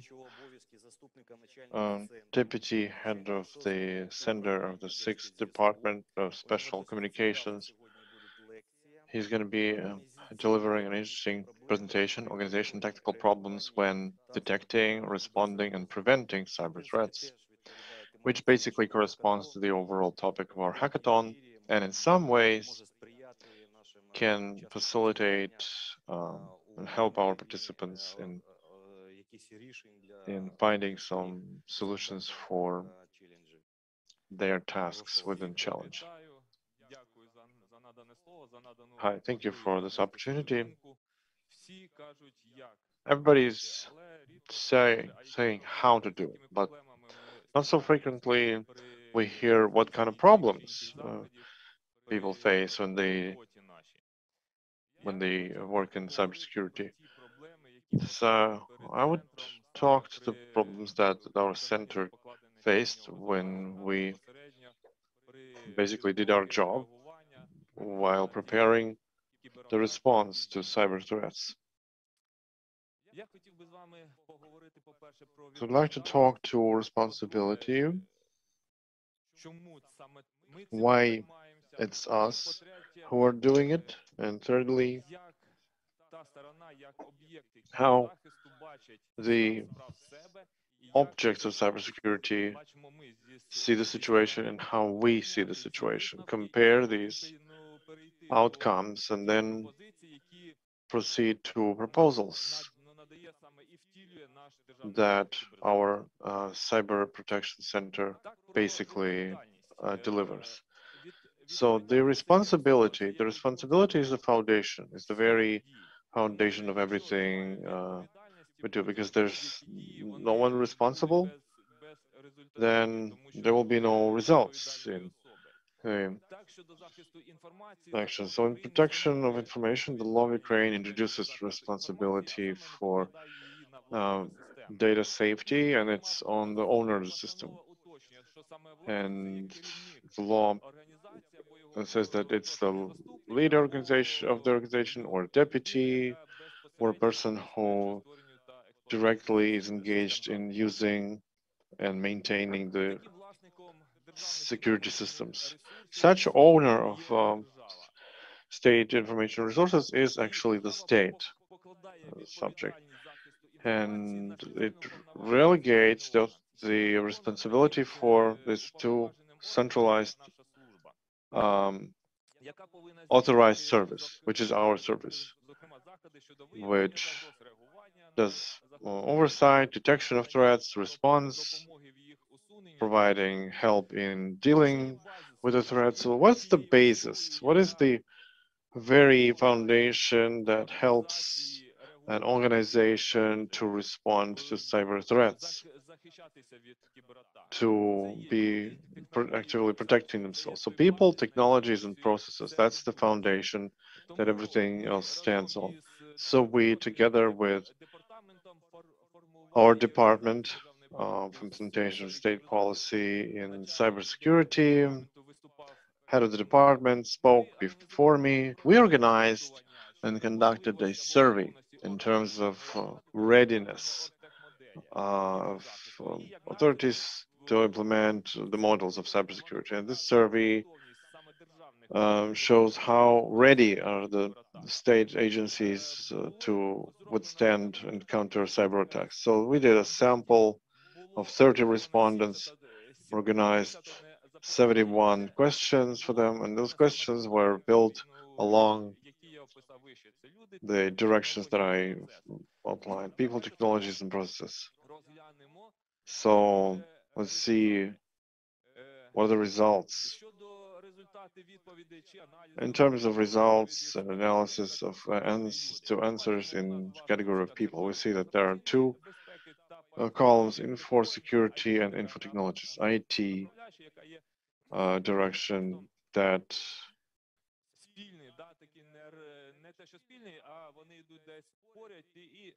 they are close to each other and they help each other. So the first question maybe, is there in your organization in data security system service? Only 62% of respondents said yes. How can you protect information, categorize it, do inventory of the assets, do risk-oriented policy? If there are no people who are owners of these processes, that's the problem. Who's the owner of the process?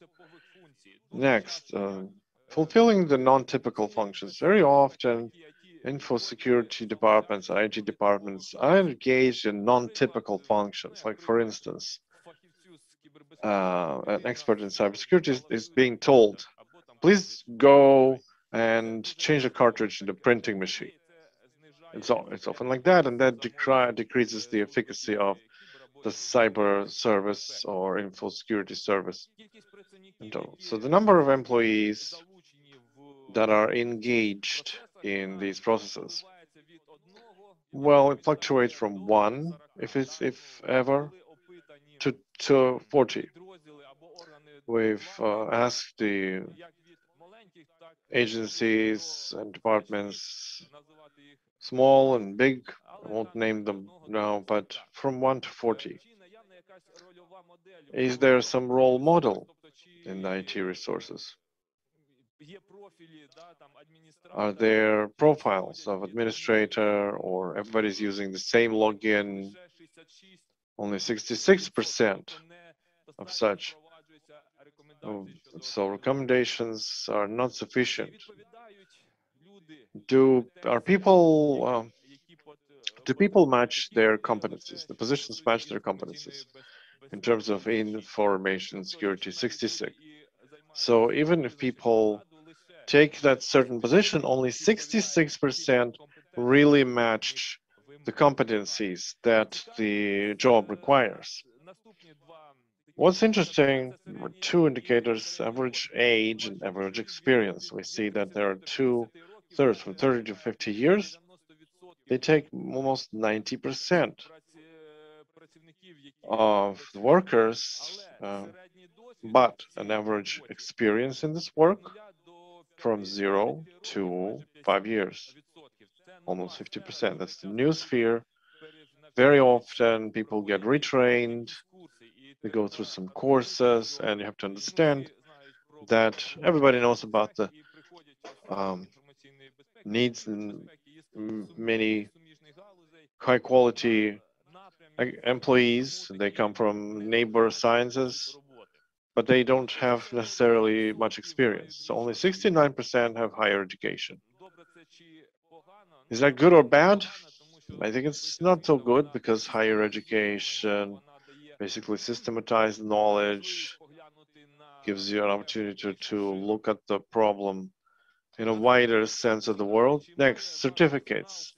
Does your personnel have certificates that certify their competences? Only 47% of them, and of them only 9% have international certificates. For state authorities, it's a problem, because these certification programs, they cost a lot, and the funding is not so significant often. So they cannot pay for themselves, but the state authority is also not necessarily in a hurry to invest in international certification. So they say 27% yes. Do the process match the competencies of personnel? That's the employers answered.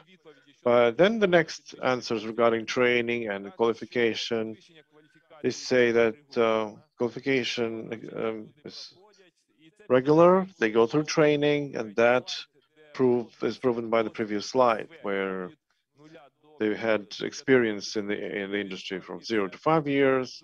44%, it's a significant part of them, and you have to invest in them time and resources and money to train them. Average experience in an organization also shows shortage of personnel, and it shows that there is active headhunting, there's wild recruiting and everywhere to lure away a high-quality specialist, which again serves the point that people don't stay on one place too much and don't see the project till the end, from start to end. Next, getting bonuses. We know that there's a set salary in public agencies, which is deeply entrenched in law. How to increase their motivation. And it's a salary, it's a very motivating function. So premiums, bonuses. Those bonuses are not very applicable in terms of specialists. Is there enough personnel to provide cyber protection? 75% said no. So that shows we are understaffed. Maybe the leadership in some places don't understand that they have to expand, they have to train, invest in people. Next category, it's about technologies. So the average 55 platforms, that's the average number of platforms where the agency is located. On average, they have 5 telecommunication systems, about 800 workstations, and 730 users of these workstations and platforms. So it's the average that we have in the questionnaire, in the answers.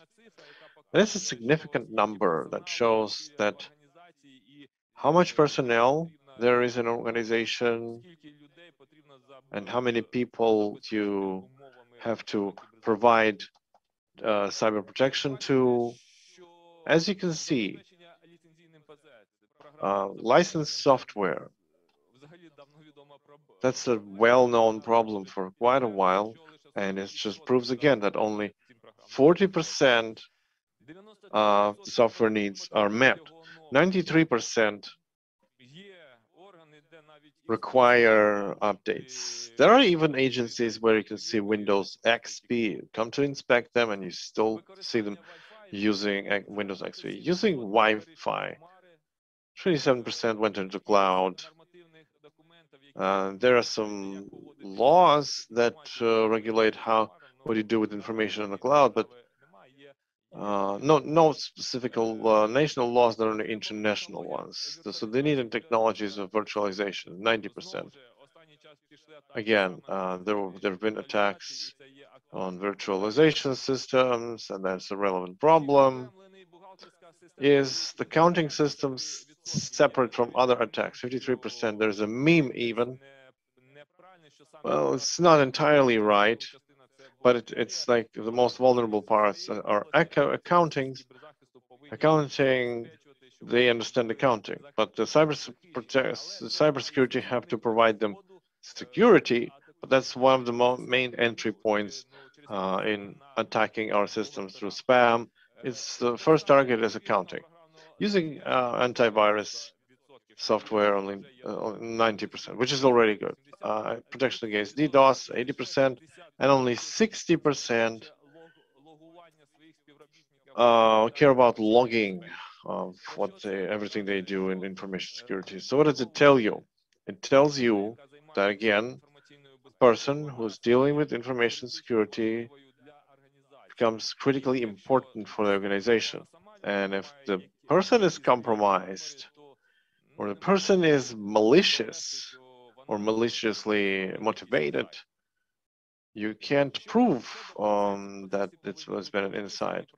So processes have to be described, set properly.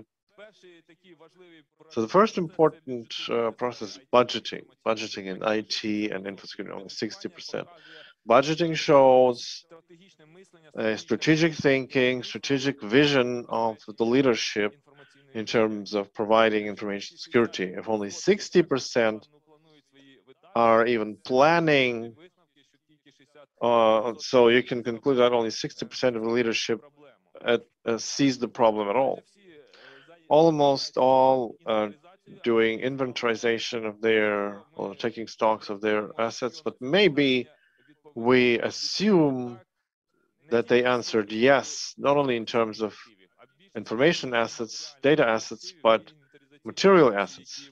The inventory committees that are doing annual job with every agency. So business processes are not documented properly, 60%. Information or data security management systems are available only 30%. So structure, or only 30% have any structure of security in state agencies, which is critically low. But only 27% even bother to assess the risks, and 7% only provide active pen tests. So it's like active checks, not only logging, but the actual system inspection. So 57% do backup copies, although backup copies is one of the most cheapest and most effective controls. They need to update their software and hardware. It's a screaming problem, about 80%. The one thing is good is that public agencies know that if something happens, you have to go to CertUA. So conclusions, we see that technological processes process-related problems are directly related to competencies, although competencies also depend on funding. If there will be systemic funding, systemic vision, there will be engagement of competent experts, then you can take care of the problem. So we've just seen how you assess and evaluate the public agencies using the survey that we use. Now let's take a look how these public agencies are seen by us, and let's compare those two visions. So we'll describe the organizational and technical problems that the State Cybersecurity Center faces, why we engage in that job, because the law on state service puts on us a certain set of responsibilities, almost 92% after yesterday's law. Before that, there were 92. And to provide the functioning of cybersecurity center was the goal. A separate executive order sets forth the number of functions that we operate by. One of them is number 94, but the main objectives that you can see on the screen: protected access from state agencies to the internet, or attack response, consultancy, and supporting and facilitating the work of the CERT. So the units that are actively engaged in communication with the public authorities are those departments that vulnerability detection units and CertUA. You've all heard about CertUA. Let me dwell a little bit on a vulnerability detection system and the architecture of that system. We have a notion of centers, traffic analyzers or traffic trackers that you set on the entrance to state agencies.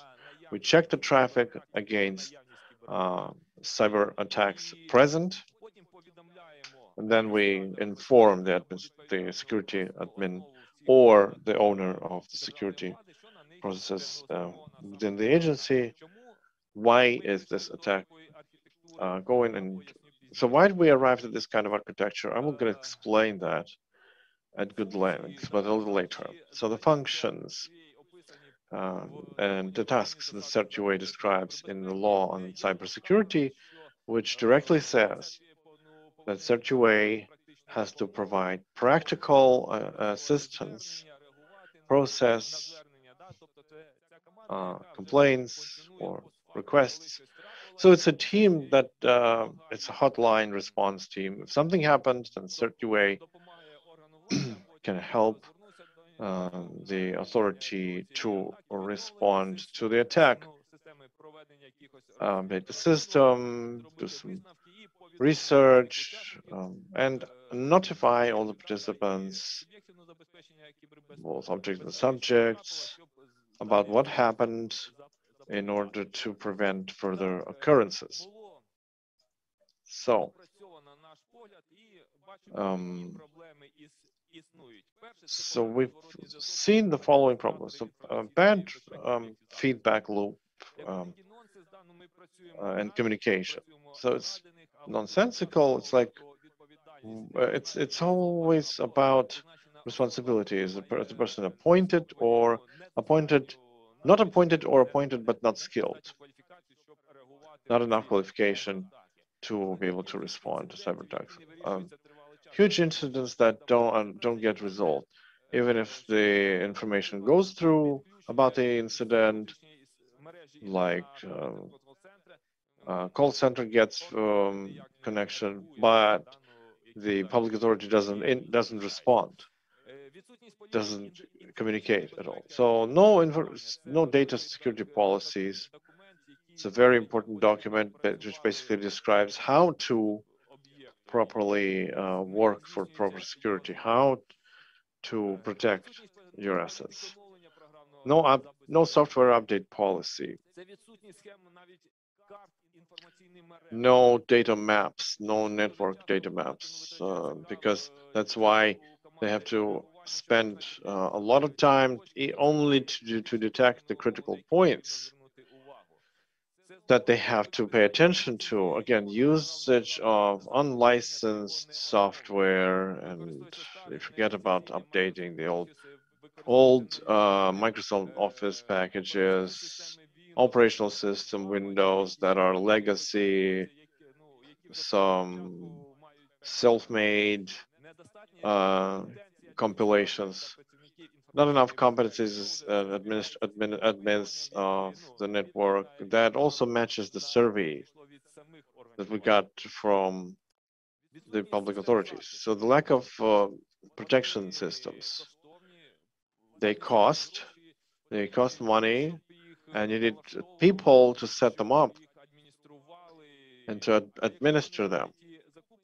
And even if they procured these protection systems, they're either using them wrongly or they're just sitting there in boxes collecting dust. No logging of events, or the events are either not logged at all or they're only short-term logged, which doesn't allow to do the retrospect analysis and determine the reason that led to system compromise. The low level of cyber hygiene of the employees. Not everybody understands. So regular employees, in telling them that they don't have to install unauthorized software, but as the survey says, there is work going on. There is the work to raise awareness and cyber hygiene. So those are the problems that we've seen when we've communicated with authorities. So at the same time, we're ready to talk and discuss our problems. And the main problem, of course, is that there's a brain drain. We have a very young team. Why is it young? Because they have knowledge and they want to develop, and the market lures them away. So when the new people come, the new members of the team come in, we have to invest money in them, train them, train them to some level, and it's an endless process. But we are okay with that, and we also increase our skills. That's why we've created a training center in particular. So we see that there are indeed problems. There are problems in low qualification of our personnel, in the low funding, which leads to failure to procure proper security systems. Even if they procure them, there are no experts to properly set them up. So that's why it was decided to provide these services centralized. That's why we move now to the service-based model of cybersecurity, and we'll be providing these services in a centralized way, not just to. It's not that each should use their own costly solutions, but to make it a centralized effort, so that you save a lot of money for the state, the public, and provide proper services. So what services are we providing? So protection from DDoS attacks, so traffic clearance systems, protected services,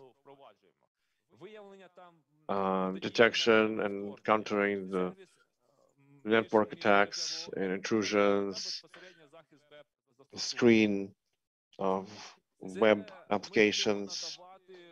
We're going to be providing in the foreseeable future cybersecurity services based on dynamically distributed resources. Інфраструктури хибних цілей. Це deception technology, да, це ті Deception technologies or honeypots. Access control, managing privileged accounts, penetration testing, secure mail and sandboxes. окремо є кожен з яких орган влади не в змозі впровадити себе. І They дуже are часто very costly and individually they're rarely affordable. They're not even always needed, but if needed, they can get them from us. So what's next? We create the unified center of data collection, archives, backups, post, crash, dumps. Even if the system is compromised, there will be backup copies available of all the resources that it is possible to restore. Protected access system. We've talked about that. And also active cyber protection. So using maximum services that we provide, one of the services, Suite Intelligence, protection of threats that emerge in order to, so like indicators of these threats, to invert them in the rule and to use that rule to set up our protection systems and our consumers. Well, maybe it's going to look like this. Traffic clearance centers, remote secure access to internet, data processing, and the centers of data storage, and cyber security service provided based on the platform. So what do we see? We see that there are problems, you have to solve them. And it's the problems mostly on the state of public agencies. To minimize the cost resulting from these problems, we build these services that are being expanded. Thank you. Thank you, Artyom. We have a question to you from our participants. From the green team. So what do you think? Is it worth to use the data that was presented with the survey?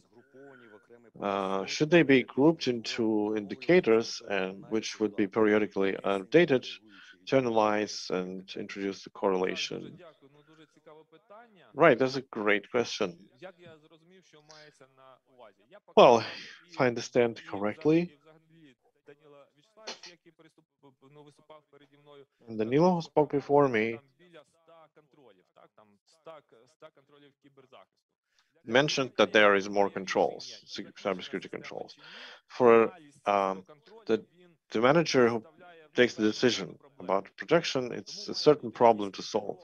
So there has to be an integrated indicator, according to which the head of any organization who is not an expert in cybersecurity or cyber defense, and in terms of leadership of the state, the political, they can pass the decision and to see whether the system is protected or not. If it's not protected, what domains are the most vulnerable and what has to be done to protect them? That indicator would have been very good, and we're going to work in that direction to have a complex index.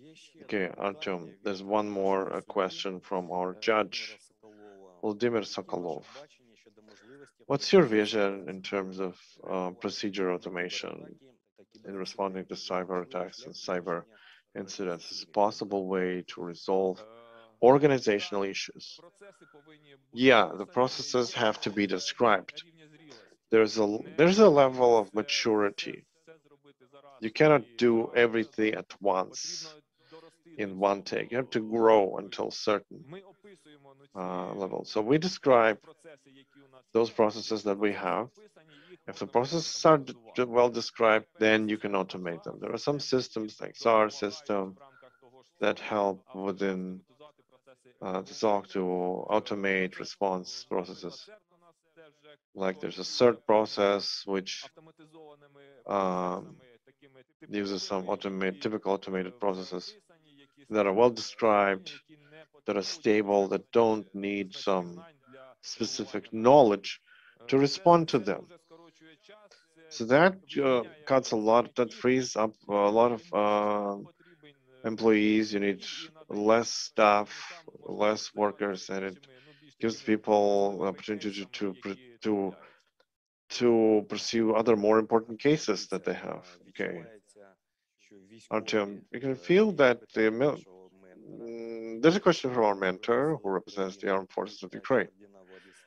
Vladislav Chekhardin. Artyom, I'd like to know what you think. Do we need to separate cybersecurity experts at the armed forces of Ukraine in a separate service, like other services in the military, or keep them as communications troops? Oh, interesting question. Well, it's not about salary even, but still. Yeah, still, it depends on the mission, the task that the leadership sets for the structure that is being created. If those tasks will be duplicated and overlap with the existing ones, then it's not a reasonable thing to do. But if there will be tasks that overlap with the US cases or developed European countries in terms of data collection about the adversary, adversary systems detections, so that we have enough time to do the attack or counterattack, so the whole of intelligence thing. So I think that yes, we have to do that. First of all, to put it in the law that yes, you can do that. Okay, thank you. Thank you, Artyom. We appreciate you coming over, joining our hackathon. And I'd like to say that, yeah,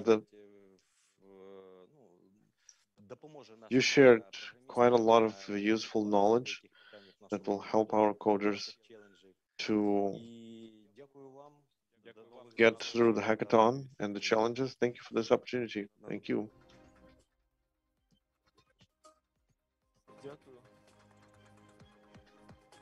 Thank you.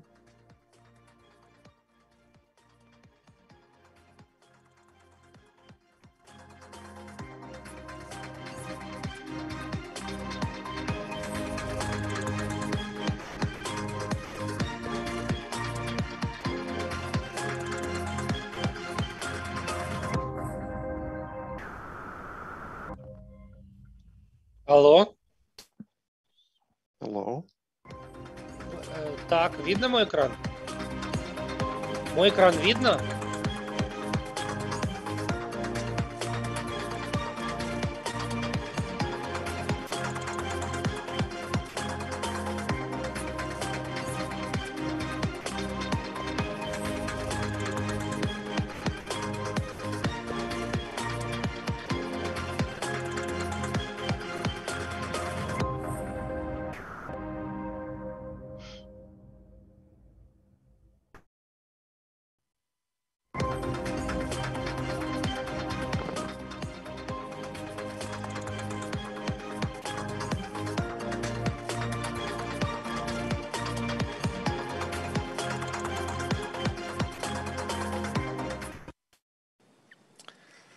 Дякую нашим Thank глядачам. you for all the viewers and participants online with us.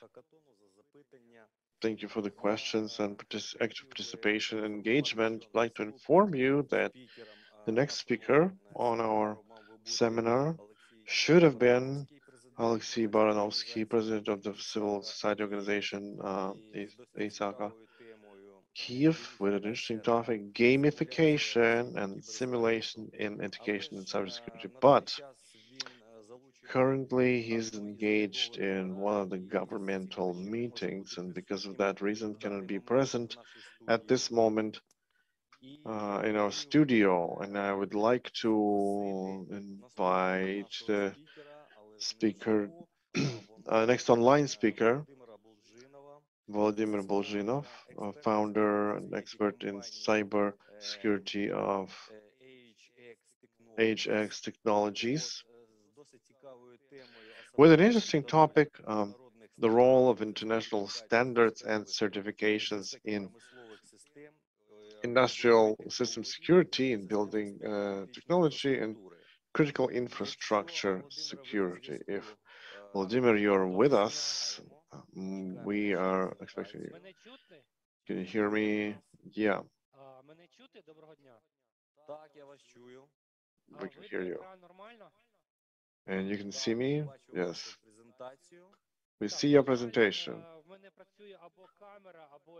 Well, unfortunately, it won't allow me both to have my camera and the demonstration, so I'll opt for demonstration. So my presentation was initially dedicated to industrial systems as an important component of critical infrastructure. A little bit about me and my company. We've been for 5 years in cybersecurity services, cybersecurity line, compliance, international standards, security operational centers, application security, and also some novel directions in cybersecurity like machine learning, security, blockchain security, etc. So we have quite a lot of experience in building the security systems and also building the automation, the industrial automation. It's our partner business.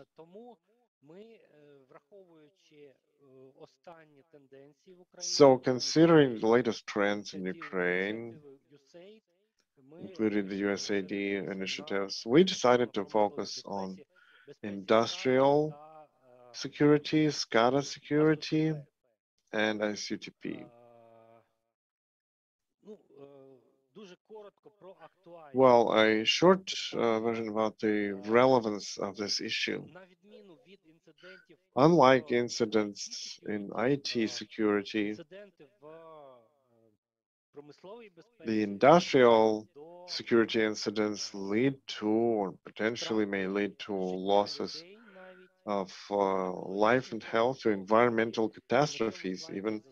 And this slide shows some of the incidents that happened over the recent years in different countries. And you have to note here an exemplary incidents in Saudi Arabia where hackers penetrated the system of oil processing plants, and caused some actions that led to leak of oil and a fire. And that incident caused even the death of people.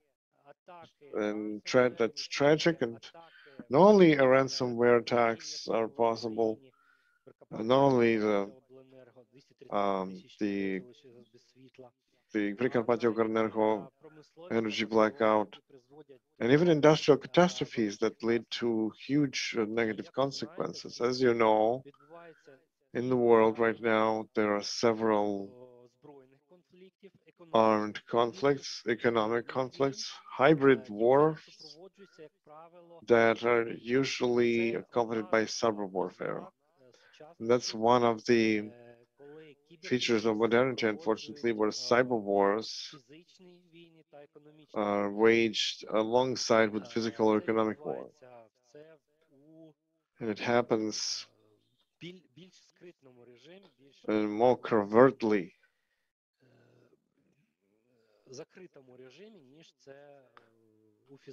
more covertly than in a physical manifestation. So look, a couple of words about the terminology that is used. Why is it important? Why is the terminology important? Information security and cybersecurity, fortunately or unfortunately, only beginning at their founding stages as a discipline. Primarily because traditionally those were either disciplines within the national security of nations and countries or commercial security, and that led to some segmentation and more complications in exchanging experience between methodology. So that's why the terminology, even until now, in the security industry is still undefined. Even from very cybersecurity as a term is contradictory in itself. There are still arguments going on. So we are looking at ICS, Industrial Control System, and IACS. In general, the terms are very similar, but the IACS as a term, like industrial automation management systems, that is used as a term by ISA 62443. There are not too many standards in the world related to operational security. And ISC standard 62443 is a leading international standard. That's why we focus on it specifically. What are the trends that exist in the industrial components? So is when the industry enterprises are attacked by the malicious code, viruses, ransomware, because they use general technologies, as well as specialized malware that is written specifically targeting specific industrial platform or elements, and certain controllers even.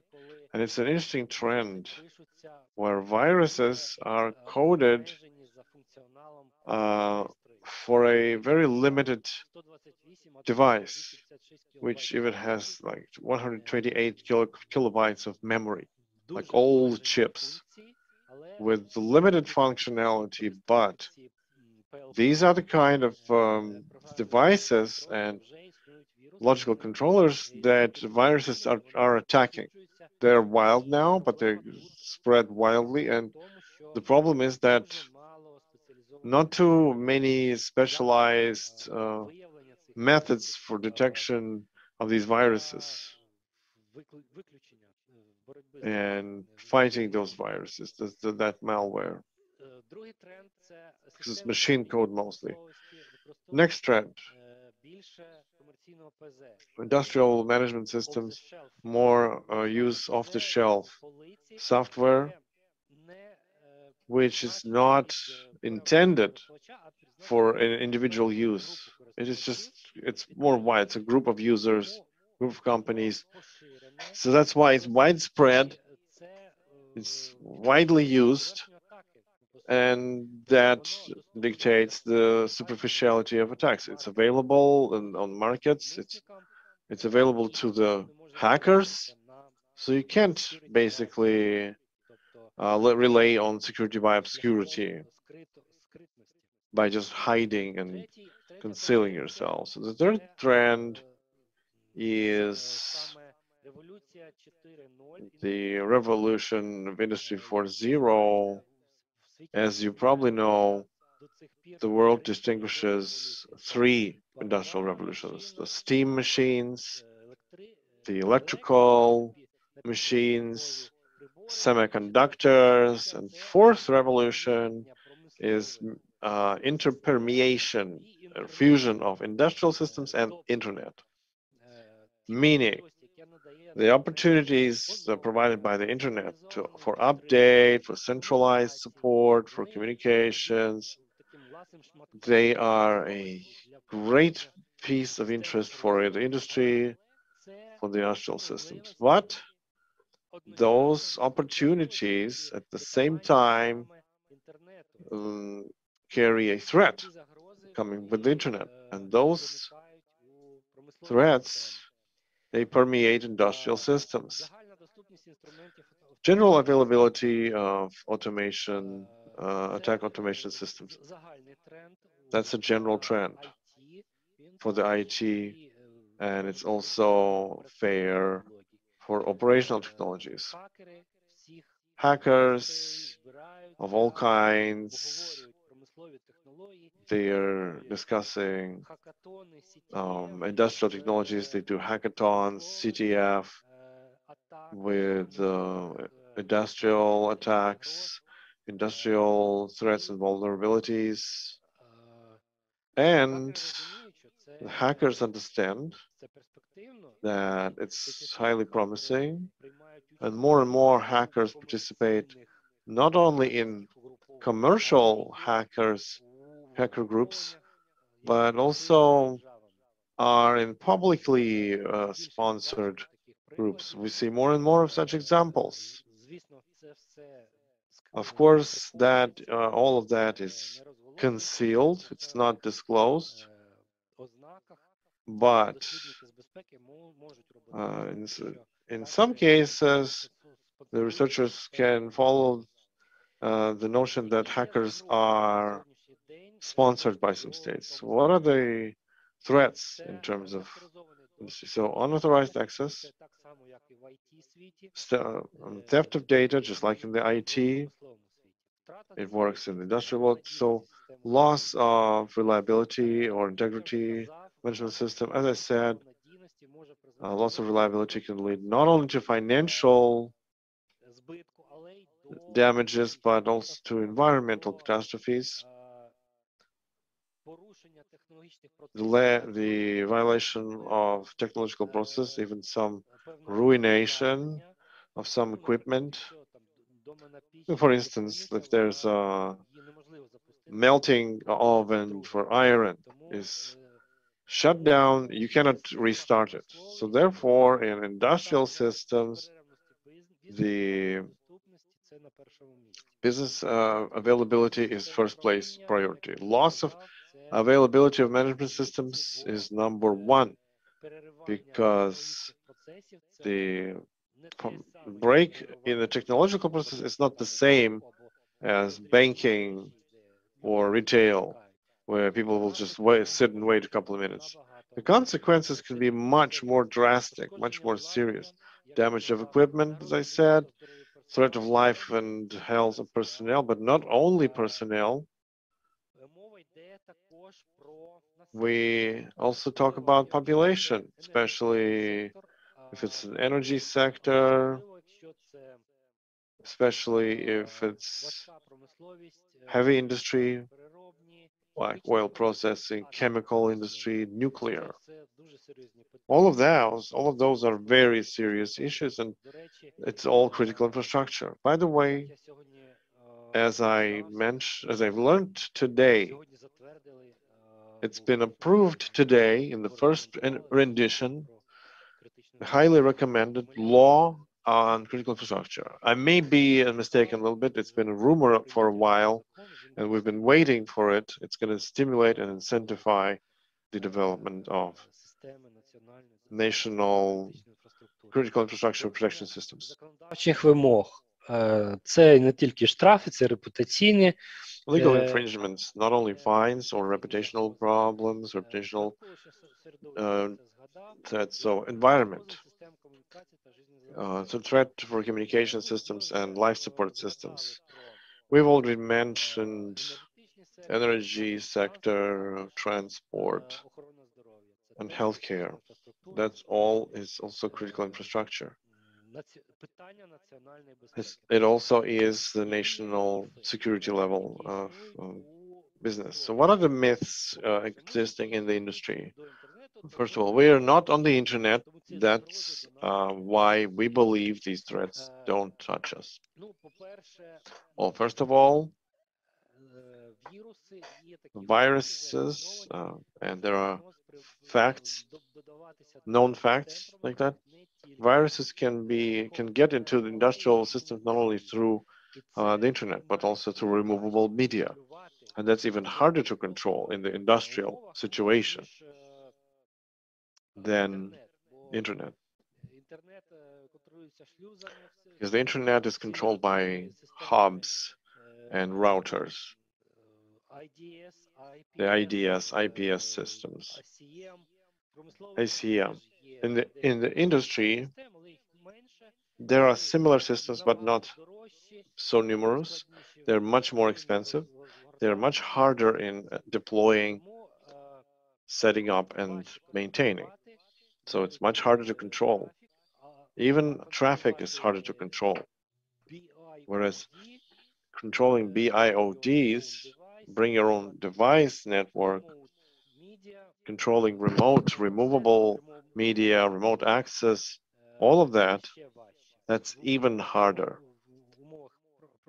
in industrial situation. Next myth, our systems are protected by network screens. Yeah, the screens, firewalls, and segmentation of industrial systems is probably the only reliable at the moment and relatively cheap option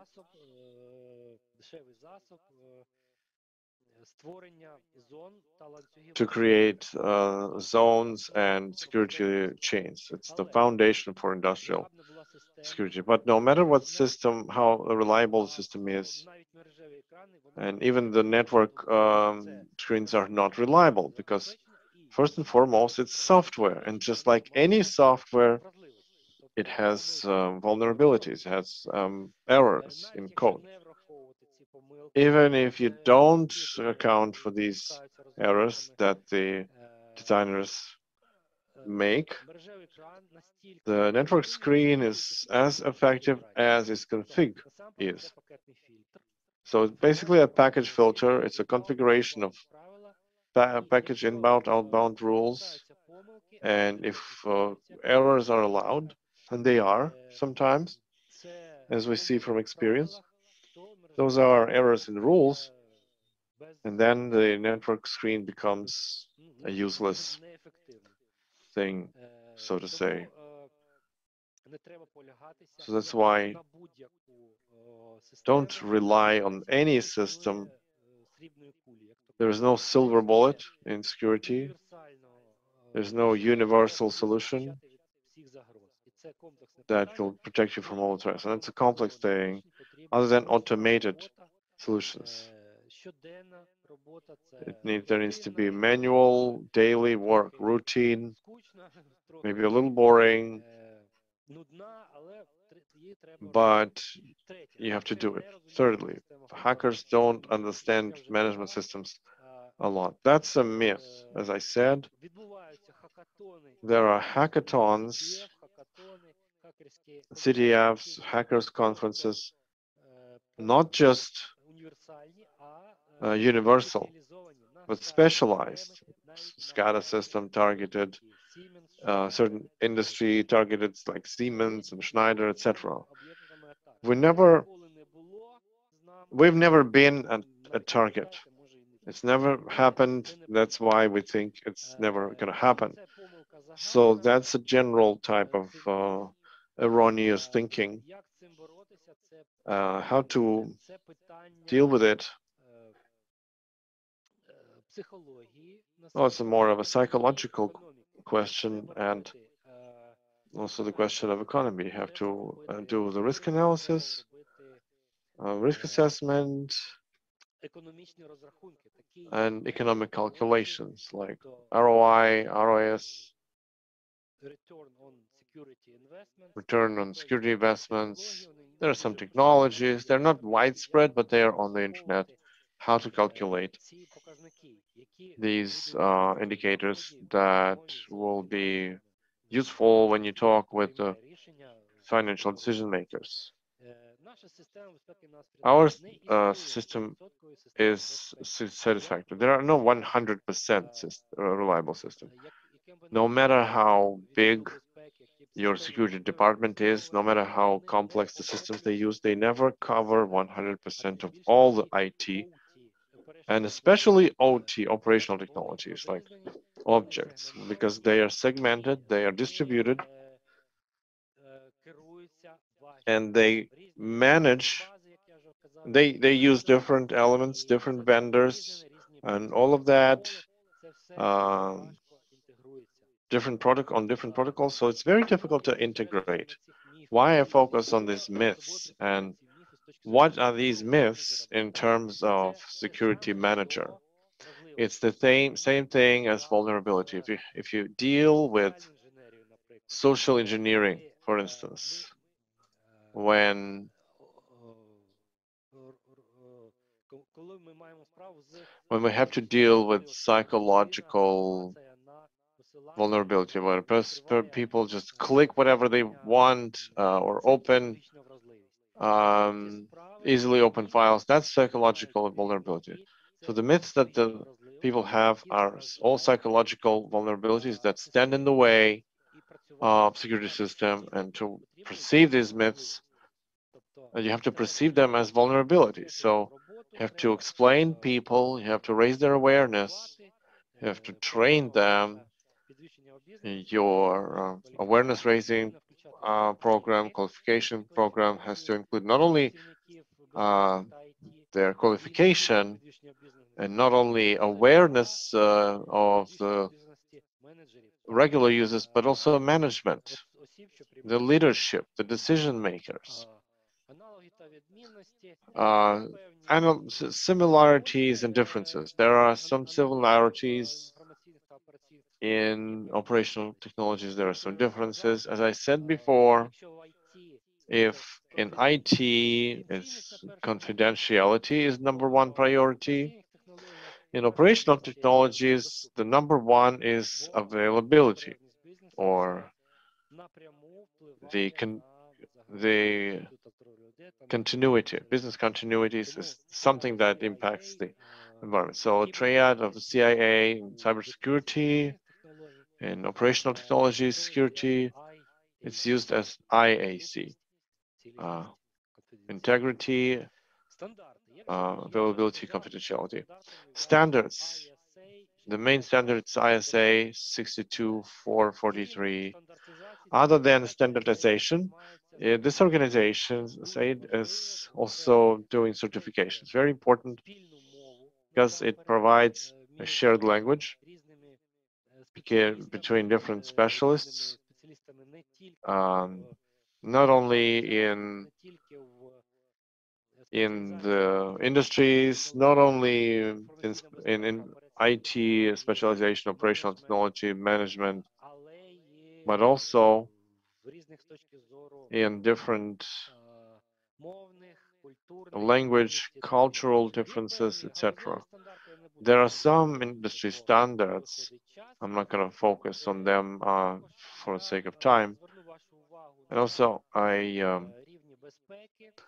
draw your attention to levels of security. There are some models within these standards that are mapped and reflected on the ISO model, Purdue models that are used in the industry.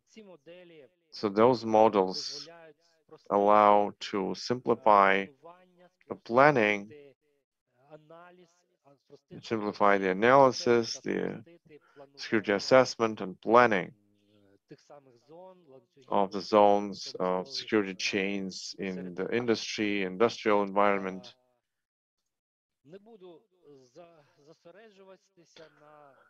So I'm not going to dwell on details, just tell you the structure of cybersecurity management system. It's basically similar to ISMS. But this uses the standard 62443 for industrial security. And the system has an analog of SMS. The information security system management system has three key parameters: risk analysis, risk management, monitoring, and improvement. So that's basically three main parts that CSMS stands on. Thank you for attention. I will be happy to answer the questions if we are allowed.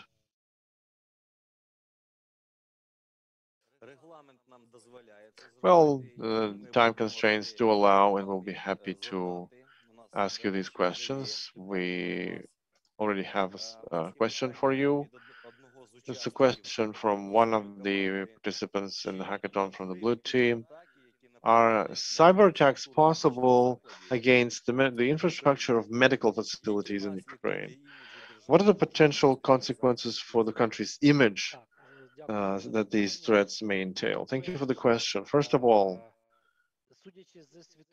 judging from the world experience, such attacks have found place, and they from time to time they happen. Every year we see the messages from the media that there was this or that attack on a medical facility, which led to patient fatalities because people are on life support systems that are connected to the hospital systems that are on the internet. Fortunately, in Ukraine, the internet technologies have not yet penetrated life support systems so much, but there is such a threat in the future. So I want to focus on another threat in the medical sphere. As you know, we all now mostly work remotely. And the doctors are also in this. So doctors work remotely using their notebooks, their household systems. And they have all these systems with personal data, personal medical data. They have access to them. They are critically important in GDPR in particular. They are considered critically important personal data, and the household systems, they are less protected from hacker attacks, from phishing. Even if we take house routers, who's going to install a Cisco router at home? Nobody. You just buy D-Link, TP-Link, Asus, some cheap router. Unfortunately, these devices are not protected, so your household infrastructure are more vulnerable to attacks, and that is a big threat for doctors. So we have to take it in all seriousness. We're trying in our social initiatives and educational initiatives to train people to counter phishing, to use safe systems, to update antivirus systems, and we also support our WR&T initiatives that are aimed at protection of household routers. I hopefully have answered. So, and a question about the medical facilities. Right now, doctors are already using electronic medical records, and they have access to databases electronic medical patient books. Yes, those are electronic medical books. It's those are databases. Робочі місця в рамках лікарські робочі So, місця, це все so employers' data, скажімо так, з прикладної точки зору, так, зараз приділяється увага well, in безпеці terms of баз application, of даних course, на центральному рівні, databases клінічних робочих місць. is a Але на much focused of місцевому attention, рівні ми but on the вважаємо, systemic що level, є I великі think загрози there are big threats з боку операційних систем, in terms of насамперед, з operational боку systems, особистих пристроїв, можливо, на яких in лікарі terms of можуть використовувати personal devices that робочі doctors use some information. Okay, personal information about patients. Так, Володимире, так, у нас ще Right, є okay, запитання. Vladimir, we also have a Одне з найбільших question програмних продуктів, to you. реалізований What kind of зараз software на ваших підприємствах? that is used to protect your company? What's the platform you use? It's a great question. Дякую. Thank you. Насамперед, ми Well, first of all, we concentrate on services. Тобто, ну, як я вже казав, As I started, єдиної срібної кулі there's no silver bullet, there's no universal solution. We had to do with different vendors, McAfee, Cisco, IBM, Crowd, Strike.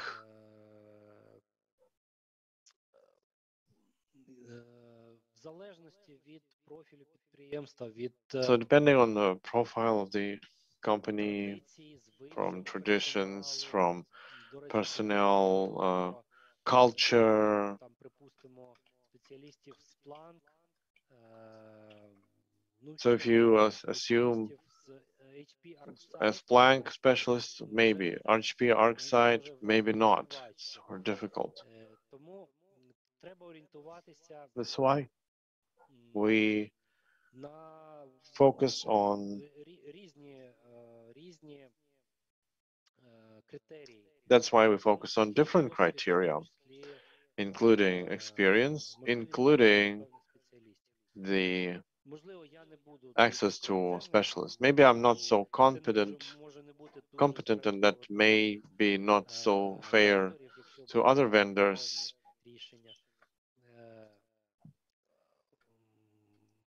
Я особисто закликаю I advocate брати до уваги не тільки позицію того чи to account not only the position of specific vendor on the market, але й те, як воно буде but also буде почувати це обладнання та програми забезпечення у вашій конкретній how this software is going to be in your infrastructure, but not to rely on solutions, because the processes, standardization, procedures, methodology, all of that is no less important and even more important than specific solutions and applications. Okay, more questions. Is there surveillance over big businesses representatives that have a wide information infrastructure in Ukraine? A big part of the business subjects have owners who come from Russian Federation. Do you analyze their activities? Do these activities have consequences for Ukrainian image? It's a great, interesting question. Yeah, it's an interesting question. But I don't think it's me who's going to answer it. We're just a small service company that started servicing European customers. We've just recently moved to Ukraine. We were underestimating Ukrainian potential for a while, potential in cybersecurity in particular. Well, we can talk if it's possible at all to do this kind of surveillance. Yeah, maybe that's the Можливо, question. з цього ракурсу я маю на увазі. Maybe можете that's what I meant. відповісти.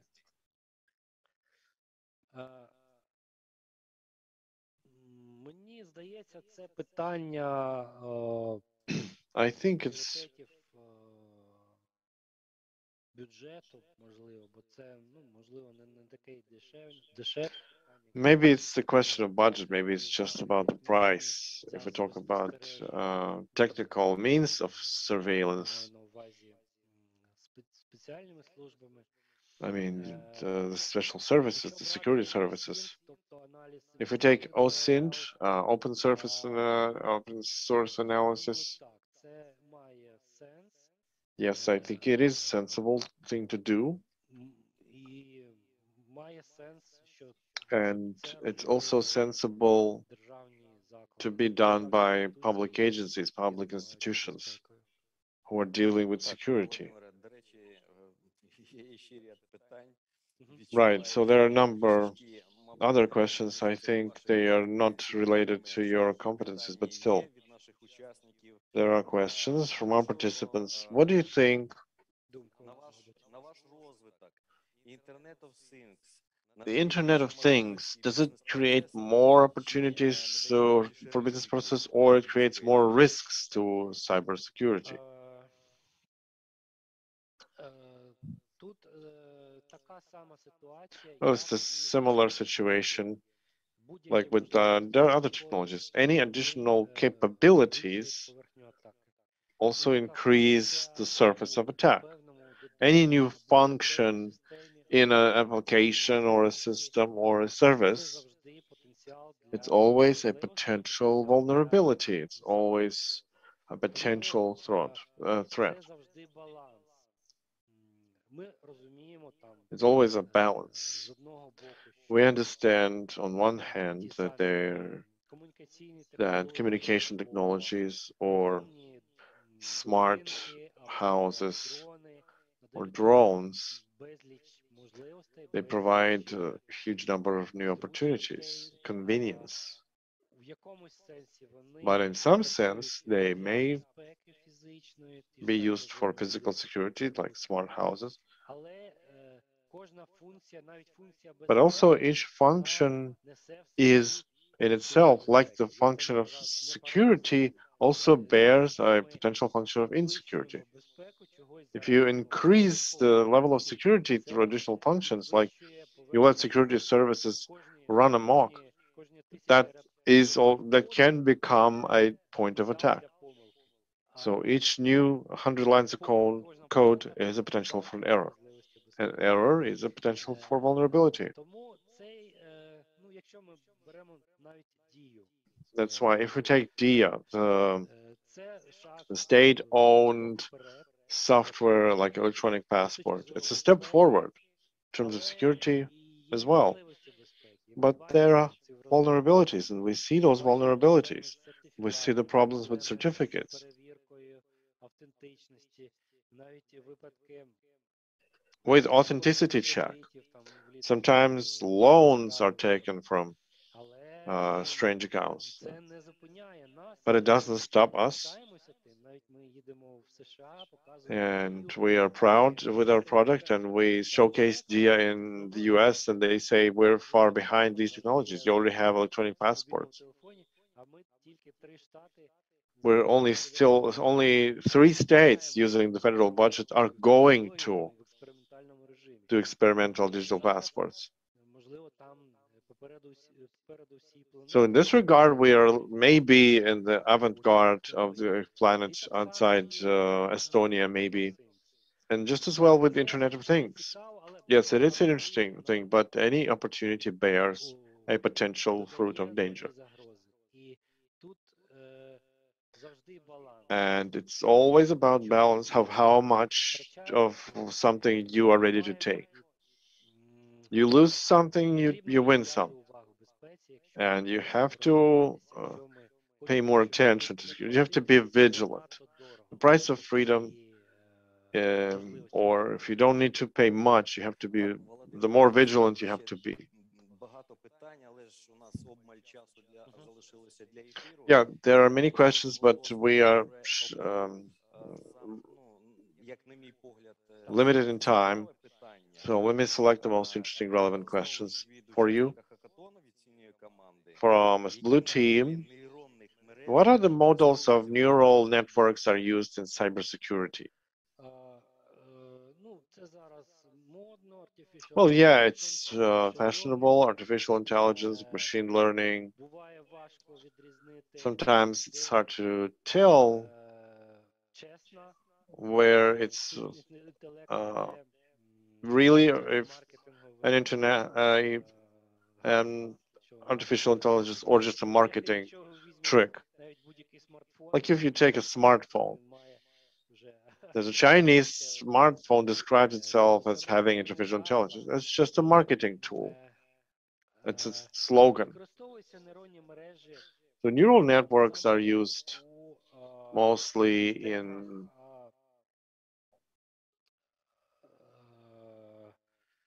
антивірусних antivirus CM, systems, in CM systems, моніторингу, so monitoring, визначення аномалій в the detection of anomalies in the network, використовуються системи в система нейронні мережі та the neural штучний інтелект networks використовуються в and artificial intelligence аналізу are used in statistical code analysis, dynamic code analysis.